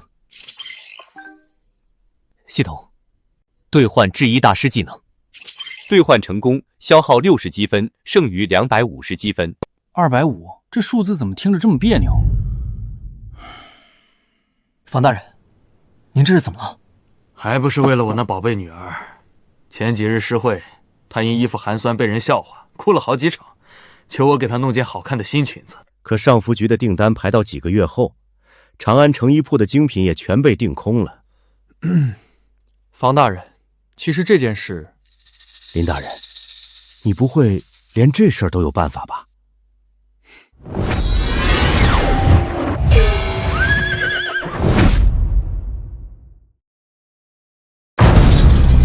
爹，您到底帮我想到办法没有呀？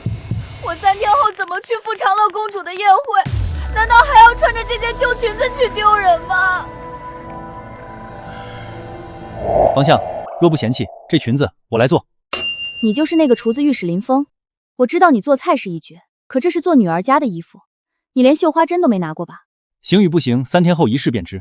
我保证这件裙子绝对能让你在宴会上艳压群芳。本小姐就信你一次，3天后你可千万别让我失望。林老弟，多谢你替我解围，我这就派人去江南加急调上好的成衣来。方相，我是真准备亲自动手给他做一件。你来真的？这女红制衣你真的能行吗？方相把心放肚子里，3天后等我的好消息。这双手掂过大勺，喂过病猪，确实没拿过绣花针。不过有了系统兑换的制衣大师技能，加上我作为一个现代人培养出来的超前审美，对付唐朝这些传统的款式，还不是妥妥的降维打击。在此之前，先去摸摸底，看看这当今长安城最新潮的女装潮流，到底是个什么水平。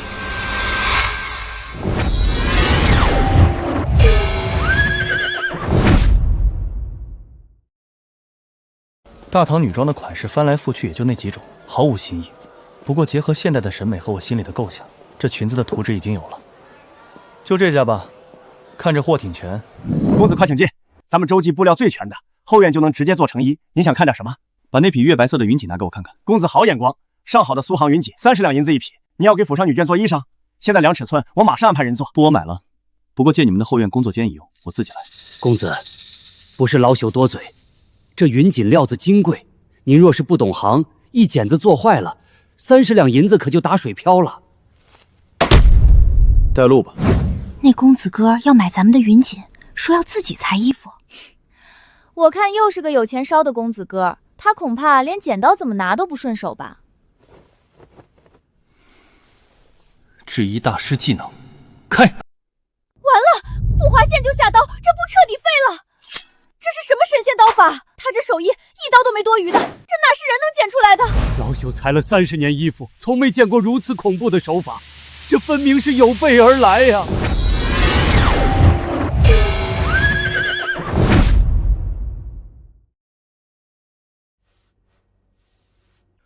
老天爷呀，这剪裁，这花样，老朽做了30年的衣裳，从未见过如此巧夺天工的手艺。这才不到1个时辰啊！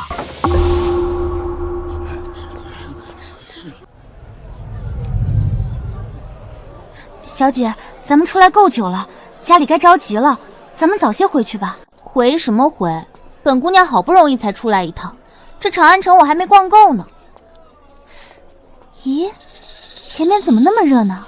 围了这么多人，是不是有什么好玩的新奇玩意儿？天哪！这世上竟有如此绝美的衣裳！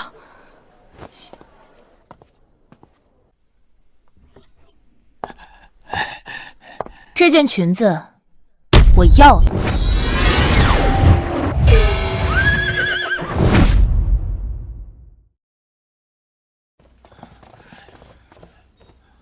公子，这裙子我也想要，您出个价，500两，不，800两。去！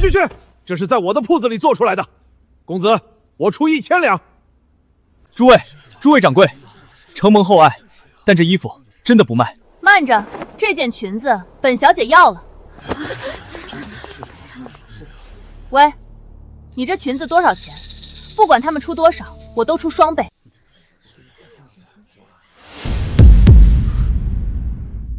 长乐公主殿下，实在抱歉，这件衣服不卖。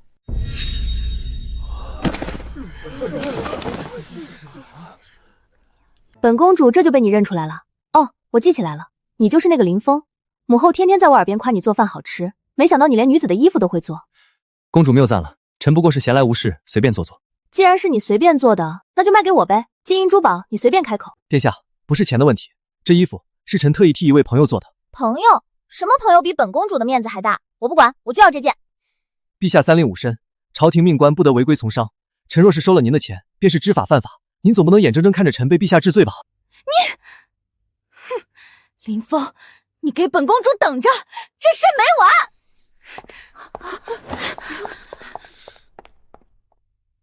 这叫什么事儿啊？平白无故把长公主给得罪了。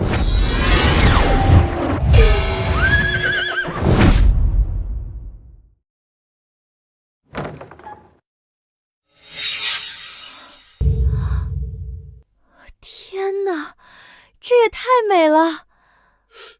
这走线，这云纹叠绣，你这是从哪个西域客山手里买来的？这是我自己做的。什么？你自己做的？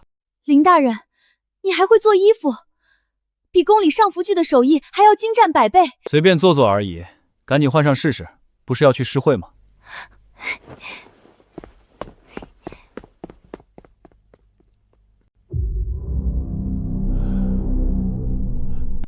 我这身可是刚从苏杭运来的上等丝绸，花了100多两呢。哎呀，还是姐姐的眼光好，这材质果然极佳。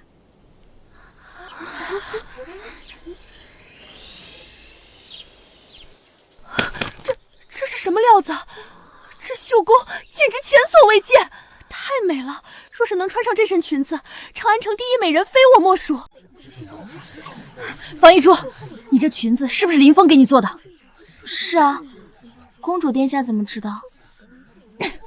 本公主昨天亲眼看他做出来的，想出高价买，他居然还不卖给我！什么？林峰？可是最近京城里风头正盛的那个厨子御史，他不是个做饭和养猪的吗？竟然能做出如此惊为天神的裙子！这可是林大人亲手为我量身定制的，千金不换。快，赶紧备车！我要带足银票去找林大人定制裙子，多少钱我都出。我也去，谁都别跟我抢！不好，这帮疯女人要是全跑去找林峰，本公主得排队排到什么时候去？回宫，立刻回宫！本公主现在就要去求父皇，就算是下圣旨，林峰也必须先给我做一件。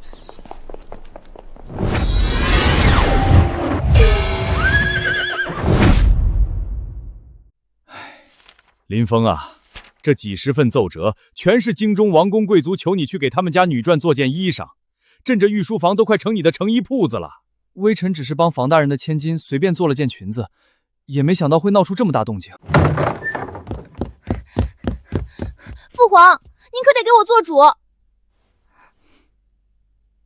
那些大臣家属都能找林御史做衣服，我是您的女儿，林峰必须优先给我做一件，要比房一峰那件好看100倍。李直，别胡闹，林峰是朝廷3品大员，哪能专门给你当裁缝？我不管！父皇要是不答应，我今天就不走了。公主殿下，并非微臣不愿，只是我朝律法严明，官员不得从商。若只是1、2件，微臣就当赠礼。可现在百官都在求医，微臣若是收钱，便是知法犯法；若是不收钱，微臣怕是要累死在织布机前。父皇，难道我堂堂长乐公主连件好看的裙子都不配穿吗？好了，别哭了，朕准了还不行吗？林峰，朕今天就给你开个特例，特许你在长安城内经营衣铺，无需顾忌官员身份。陛下，这也行？好家伙，老李这也太宠女儿了吧！不过能光明正大赚钱，这波血赚啊！太好了，林峰，这是1000两银票，本公主预定你铺子里的第1件衣服，记住，必须艳压全场。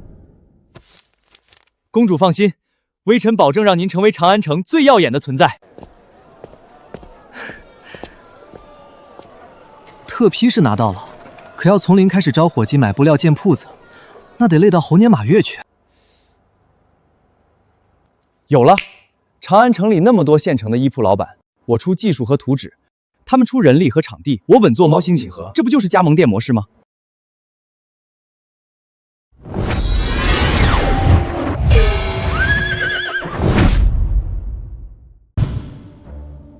各位掌柜，技术我出，衣服由你们手下的熟练女工来做，利润分红按契约来。林大人名震长安，能跟您合作，那是我们的福气。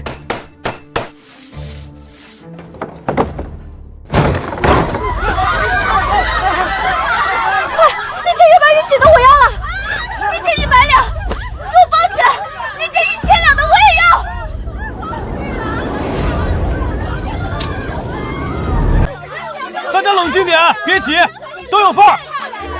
林峰，算你识相，这件本公主很满意。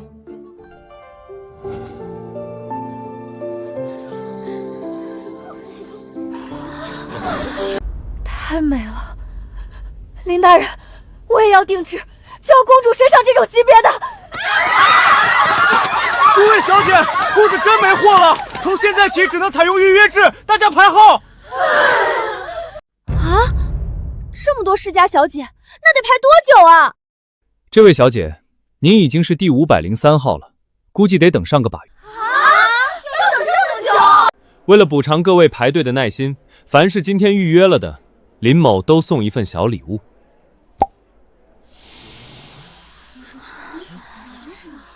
这是什么味道？竟比西域进贡的极品香囊还要好闻万倍。这叫香水，不用佩戴，只需在手腕、耳后滴上一滴，香气便能一整天不散。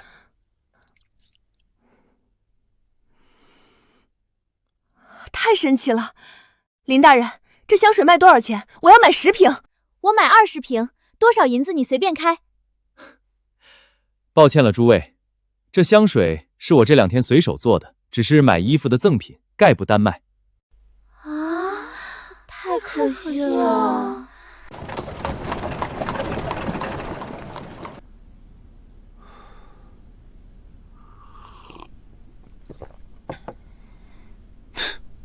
女人的购买力放在哪个朝代都一样恐怖啊！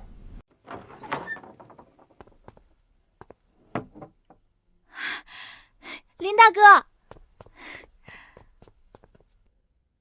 林大人，老夫今日特带着小女前来登门拜谢。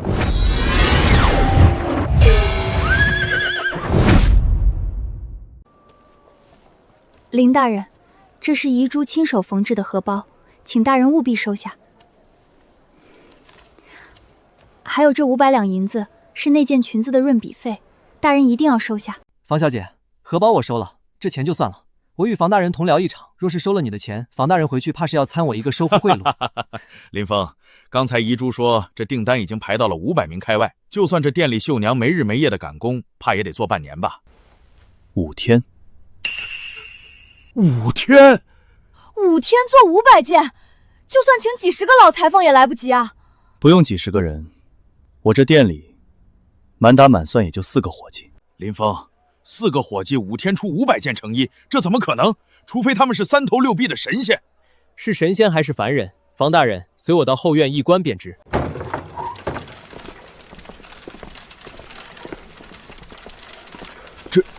这是织布机，为何与老夫见过的完全不同？这是我改良后的飞梭织布机，他们不需要懂全套手艺，一人负责裁剪，一人负责缝合，效率提升100倍不止。奇迹，简直是神迹！林峰，你可知道这意味着什么？若此机推广至大唐万千农户家中，布帛产量将翻100倍，价格必将大跌。从此以后，哪怕是关中最穷苦的百姓，也能在寒冬穿上一身像样的棉衣。这事不能耽搁，走，跟我入宫见圣。爹，我的裙子还没拿呢。还拿什么裙子？这是关乎大唐国运的神器。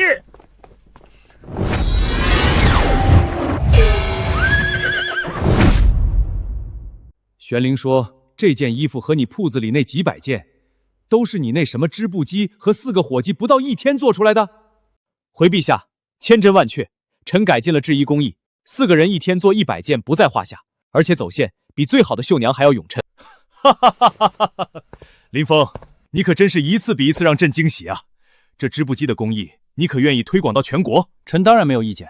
陛下，如果将织布机建在靠水的地方，还能采用水力驱动，连人工都能省下大半。水力驱动，连人都不用了。没错，不过水力还受制于地形。臣心中还有一个更为庞大的构想，名为蒸汽机。蒸汽机？那又是何物？系统打开商城，兑换蒸汽机穿水图及制造要素。恭喜宿主兑换蒸汽机原理图及制造要义成功，消耗100积分，剩余积分150。蒸汽机便是用水烧开后产生的蒸汽作为动力，以机器代替人力，装载在铁车上制成蒸汽火车，便能日行千里，一次托运数10万斤货物。什么？日行千里，数10万斤粮草？若真有此等神物，大唐的铁骑岂不是能随时踏平四方？林峰，这蒸汽机朕交给你全权负责，想怎么弄就怎么弄，不必向朕请示，你一定要给朕，不给大唐造出来。陛下，蒸汽机极其复杂，绝不是1天2天能造出来的。哈哈哈哈哈！朕明白，你放心大胆去做就行了。天塌下来，朕给你兜底。臣遵旨。陛下，大事不好了！边疆800里加急，边疆爆发大范围瘟疫，死伤无数。突厥杰利可汗亲率50万铁骑南下，已连破数城，扬言要马踏中原。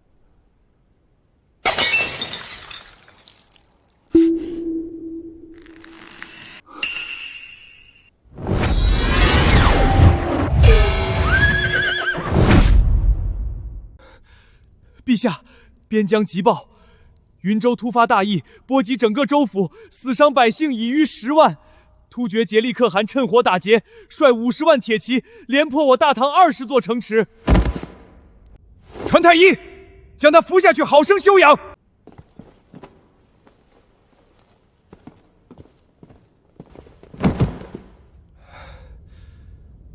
50万铁骑，连破20城，众卿有何良策？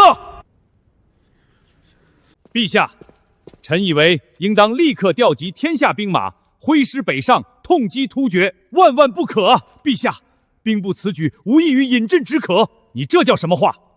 难道任由突厥铁骑蹂躏我大唐子民？你以为老夫不想打？可拿什么打？突厥休养生息数十年，如今兵强马壮。反观我大唐，这几年先是旱灾，后是蝗灾，如今边疆又闹起疫病，国库早已空虚。如今去打一场举国之战，大唐的底子都要被打空了呀！户部尚书言之有理，此时开战，大唐危矣。陛下，君子不争一时之勇，臣以为应当先派使臣前去议和，徐徐图之，方为上策呀。那户部尚书倒是说说，朕要如何议和，才能让那吃人的50万突厥大军收手？陛下，杰利可汗此人最好女色，且极重颜面。若能以公主和亲，再奉上金银绸缎等重礼，彰显大唐诚意，突厥军心必泄，定会退兵。你要朕拿哪位公主去和亲？臣斗胆。长乐公主殿下若以和亲杰利可汗，必能平息刀割。放肆！大唐的江山什么时候沦落到要靠一个女子的清白来换取苟延残喘了？难道朕真的要为了大唐委屈长乐吗？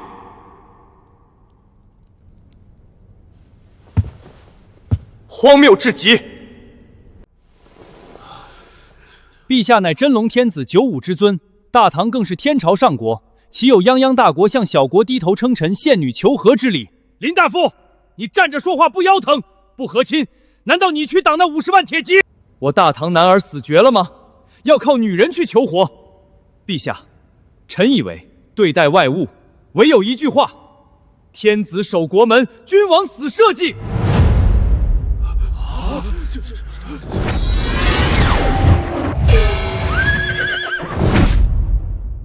哼，林大人，漂亮话谁不会说？天子守国门，那也得有兵去守。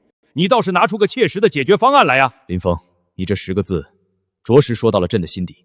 可大唐如今刚逢灾害，国力实在经不起50万大军的折腾了。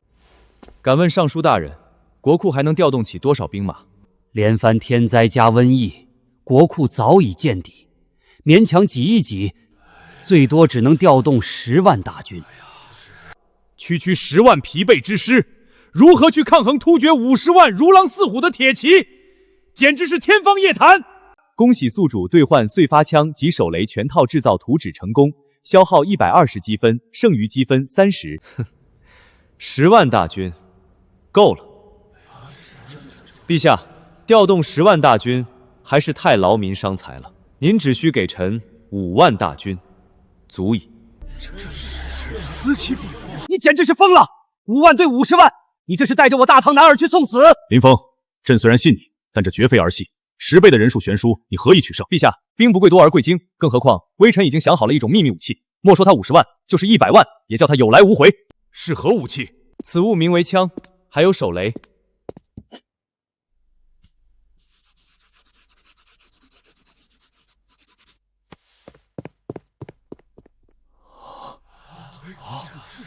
积分花的肉头只剩30了，不过只要这批火器造出来打退突厥，系统精算的积分和属性点肯定少不了。舍不得孩子套不着狼，一根中空的铁管子，加上几块木头，毫无锋刃，这也能杀敌？林峰，这究竟有何用处？这叫木枪，一息之间能射出数十发的机枪，只需扣中击过，便能在100步之外轻易击碎敌人的重甲，取其性命。至于这个铁疙瘩，名为手雷，将其扔进敌阵，落地瞬间便会爆发出极大的威力，方圆10米之内，无论人马，必死无疑。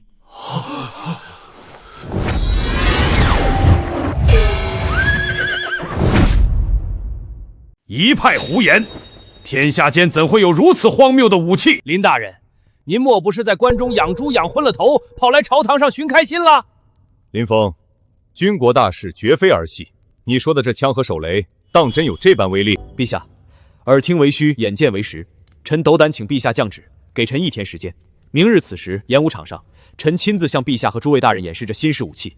哼，林峰，1天能做出什么神兵利器来？我看你根本就是在嘴硬。就是1天时间，怕是连把像样的横刀都打不出来。都给朕闭嘴！既然林爱卿有此把握，朕就信你一次。明日演武场，朕要亲眼看看你的手段。退朝。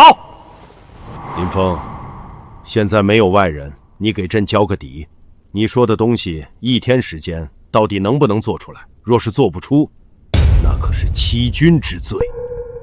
陛下放心，臣从不做没把握的事。不过臣需要工部全力配合，任何人不得违抗臣的调度。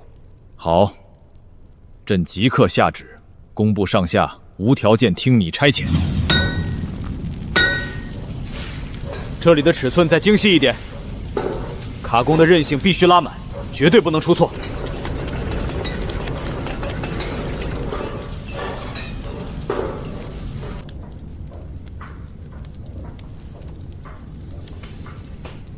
成了，有了这东西，突厥的50万铁骑就是活靶子。我倒要看看他今天怎么收场。等下若是拿出一堆破铜烂铁，老夫定要参他一本，治他个欺君之罪。林峰，这便是你造出来的枪和手雷。回陛下，正是。这烧火棍一样的东西能是武器？真是荒谬！花里胡哨，林大人，要是这东西连头羊都杀不死，达不到你昨日夸下的海口，那你可就大难临头了。陛下，请看100米外。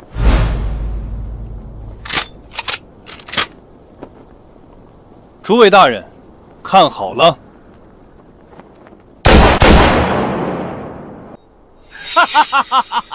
林大人，这就是你说的神器，连个木头人都推不倒，毫无威力可言，简直滑天下之大稽。我看这声响倒是挺大，适合过年听个响儿。陛下，威力如何？拿近了一看便知。来人，把牧人抬过来。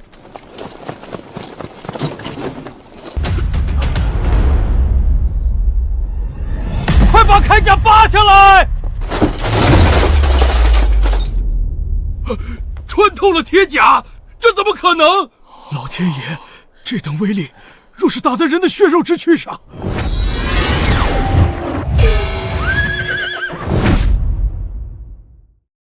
有此等威力，突厥的皮甲算得了什么？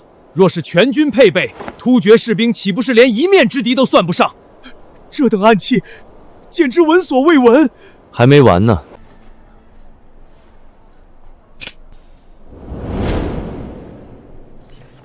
全都蹲下，捂住耳朵。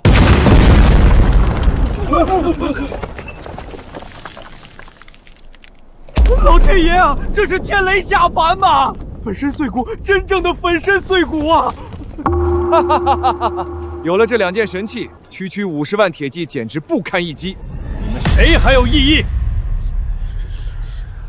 工部尚书何在？微臣在。朕命你集结工部所有能工秒将，全力赶制步枪和手雷。朕只给你10天时间，10天后朕必须看到5万把步枪，10万颗手雷。若有延误，提头来见。臣领旨。都退下吧，林峰留下。林峰，你可真是朕的福星，短短1天竟能造出这等夺天地造化的神器。说了吧，想要什么赏赐？加官进爵，还是金银珠宝？陛下，臣不要金银，也不要加官进爵，臣只有一个请求。你且说来听听。臣恳请陛下准许，让臣带军参战，亲自抗击突厥。好小子，有胆识！这神器是你造出来的，这驱逐鞑子的旷世功劳，自然就得由你林峰来拿。朕准了。臣谢主隆恩。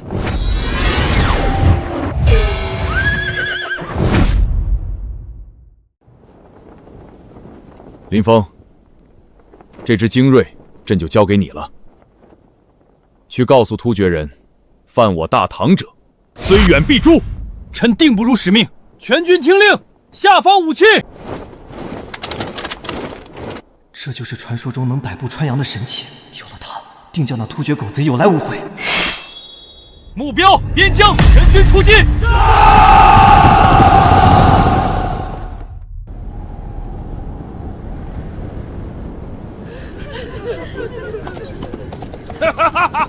李世民，你这缩头乌龟终于敢露面了！你休要猖狂，拿无辜百姓泄愤，算什么英雄好汉？英雄好汉，我只知道成王败寇，本函数3个数。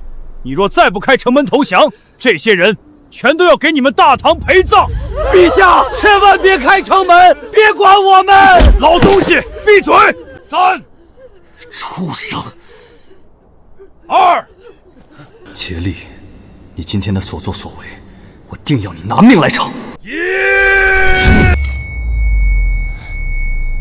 林峰，现在就动手，这样他们死无葬身之地！陛下息怒，再等等。还等什么？难道看着我大唐子民被他们屠戮？距离太远，手雷无法发挥最大威力。等他们攻城，我要把他们彻底葬送在城墙下。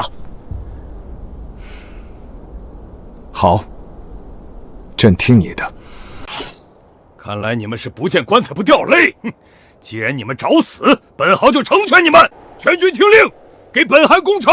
破城之后3日不封刀。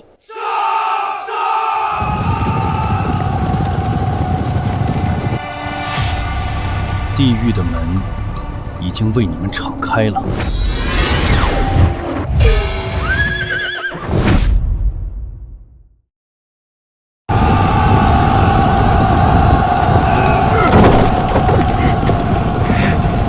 李世民，你们大唐的人是被吓破胆了吗？连一支箭都不敢放。林峰，贼军都要上墙了，再不出手就晚了。就是现在，全军开火，给死去的乡亲们报仇！杀！这是什么暗器？经铁铠甲竟然被直接打穿了！可汗，上万名先锋军全军覆没了，根本冲不上去，快撤吧！撤！连工程车和云梯都不要了，全军后退！想跑？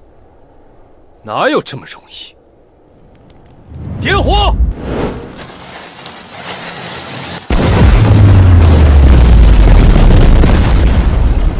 唐升天发怒了，这是天降神罚，快逃命啊！林峰，你到底用了什么妖法？李世民、林峰，你们给我等着！今日之仇，我竭力迟早要你们血债血偿！全军撤军！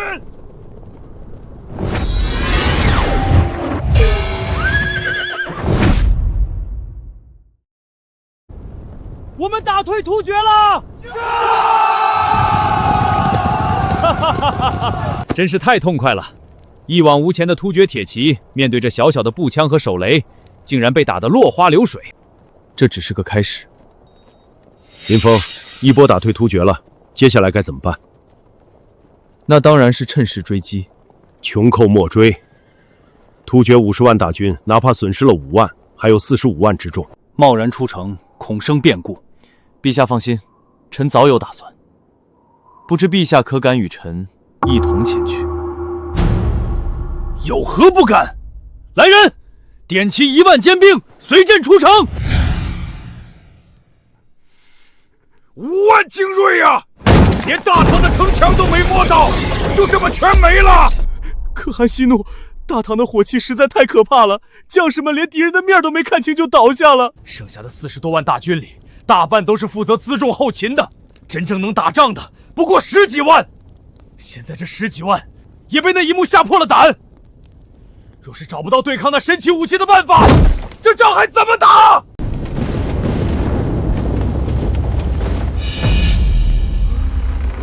怎么回事？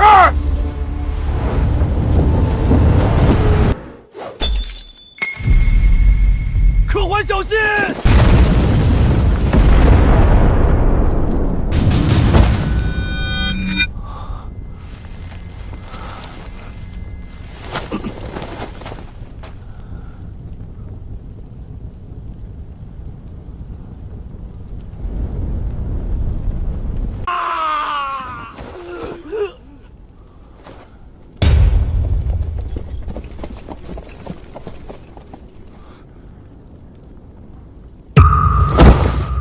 原来你们早就算计好了一切。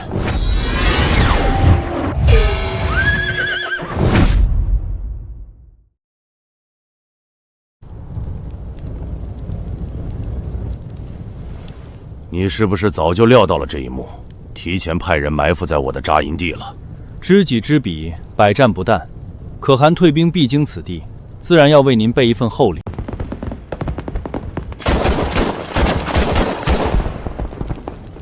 启禀陛下，林大人，营内顽抗的突厥士兵已全部清理干净。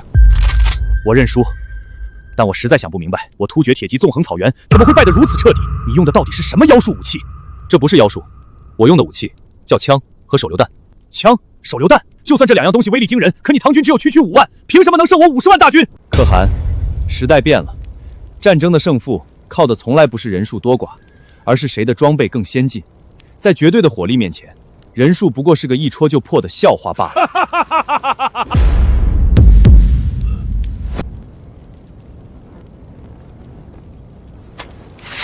竭力以死，大唐万胜！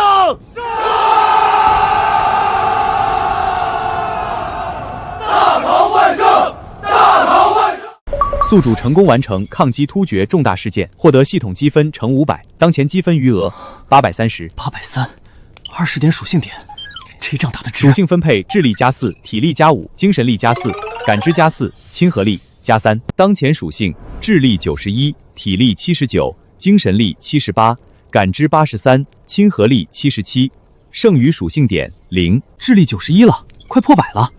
体力79，以后起码打仗跑个几天几夜都不带喘的。照这个攒法，离终极躺平变强的日子越来越近了。林芳，这一战的头功非你莫属，若无你的神器，大唐危矣。等回了长安，朕定要重重的赏你。陛下，赏赐的事不急于一时。突厥大患已除，你还有何顾虑？突厥的危机虽然解除了，但边疆的瘟疫还在，若不尽早控制，死伤的百姓恐怕比这场战争还要多。你说的不错，可这瘟疫如洪水猛兽，药石无医，连太医院的御医们束手无策，又该如何解除？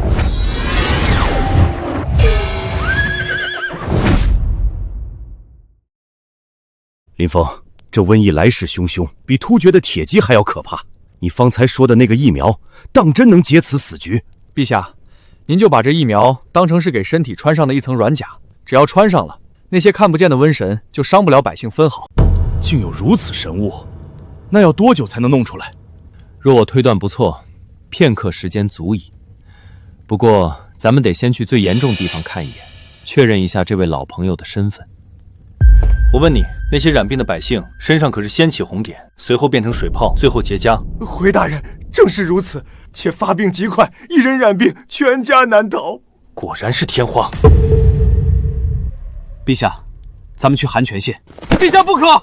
韩泉县已成死地，万金之躯绝不能以身试险啊！朕乃万民之主，百姓在受难，朕岂能缩在营帐里？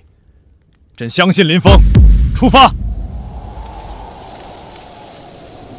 昔日繁华边陲，竟落得如此人间地狱，朕心如刀绞。微臣参见陛下。臣无能，让百姓受苦了。县令不必多礼，我且问你，这县里养牛的农户都在何处？养牛户？出城往西有一片牧场，大人去那里做啥？别废话，带路。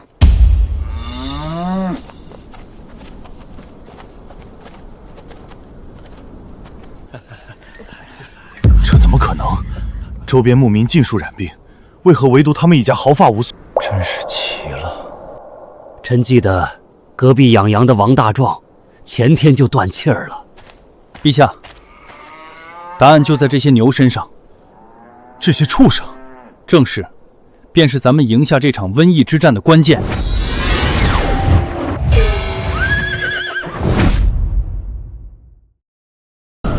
林峰，为何这满县百姓皆染瘟疫，唯独这几户养牛的人家竟能安然无恙？回老李，因为他们整日与牛接触，牛身上会出一种痘，人传染了牛痘，这身子便有了抗体，从此天花不侵。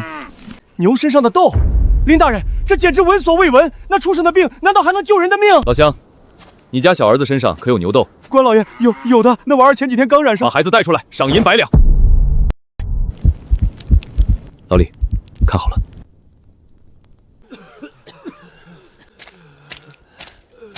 忍着点儿，这是救命的方子。林峰，就这轻轻一划，再煮点畜生的脓水，当真能治这要命的瘟疫？老李，这叫重构法，只需7天，我保他生龙活虎。把他带下去，好生照料，每天观察记录，如实禀报。如何？身上发热，像是有火在烧。看，他身上长出红斑了，但这精神劲儿似乎比昨日强了些。陛下，草民觉得身上不疼了，也有力气了。你好了？回皇上，草民全好了。林大人真是活神仙转世啊！林峰，仅仅5天，满朝文武束手无策的绝症，你竟用一根针就给破了。老李，这只是开始。臣林峰请命，立刻制作疫苗，在全国范围内推广种痘法。准奏，朕要让这天下子民从此再无天花之苦。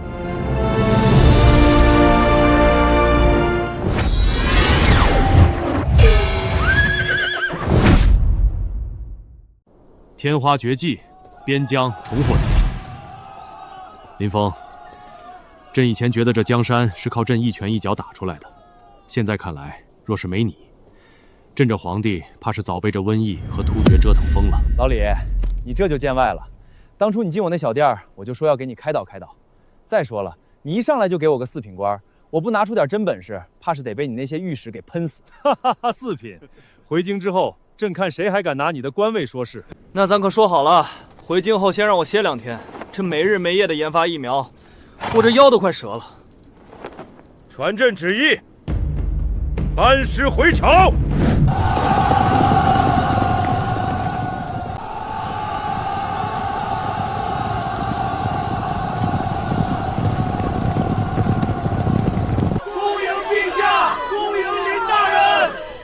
是神仙下凡，救了咱们的命啊！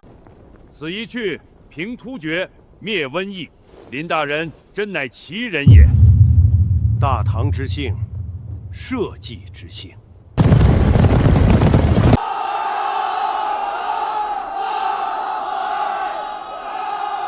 这阵仗，怕是回京后更没法躺平了。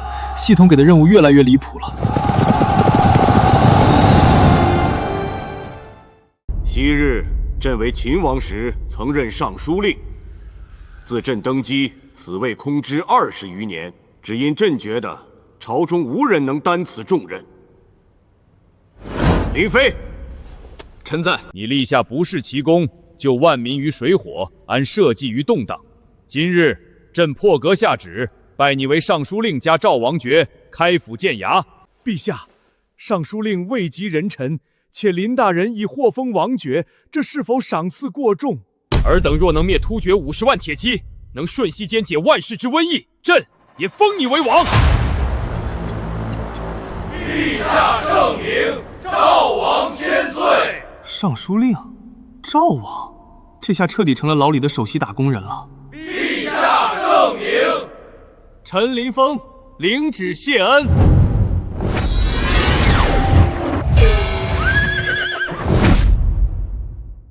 林爱卿，这天下的大业，朕交给你了。老李，既然你这么大方，那我就不客气了。不过当官不是目的，让大唐改头换面才是正事。诸位请看，这叫蒸汽机，是开启新时代只有的钥匙。未来还会有日行千里的火车，更有不需要容力便能织布万匹的机器。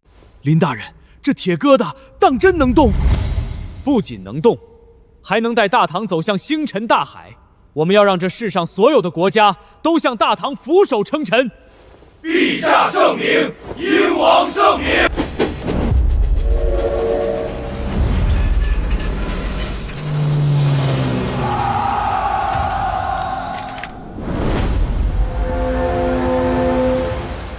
林峰，朕这辈子最得意的，不是玄武门，而是那天进了你的小殿。老李，大唐现在很美，你可以放心去看了。好。系统，终极任务完成了，这下我总能安心躺平了吧？这波真是不亏。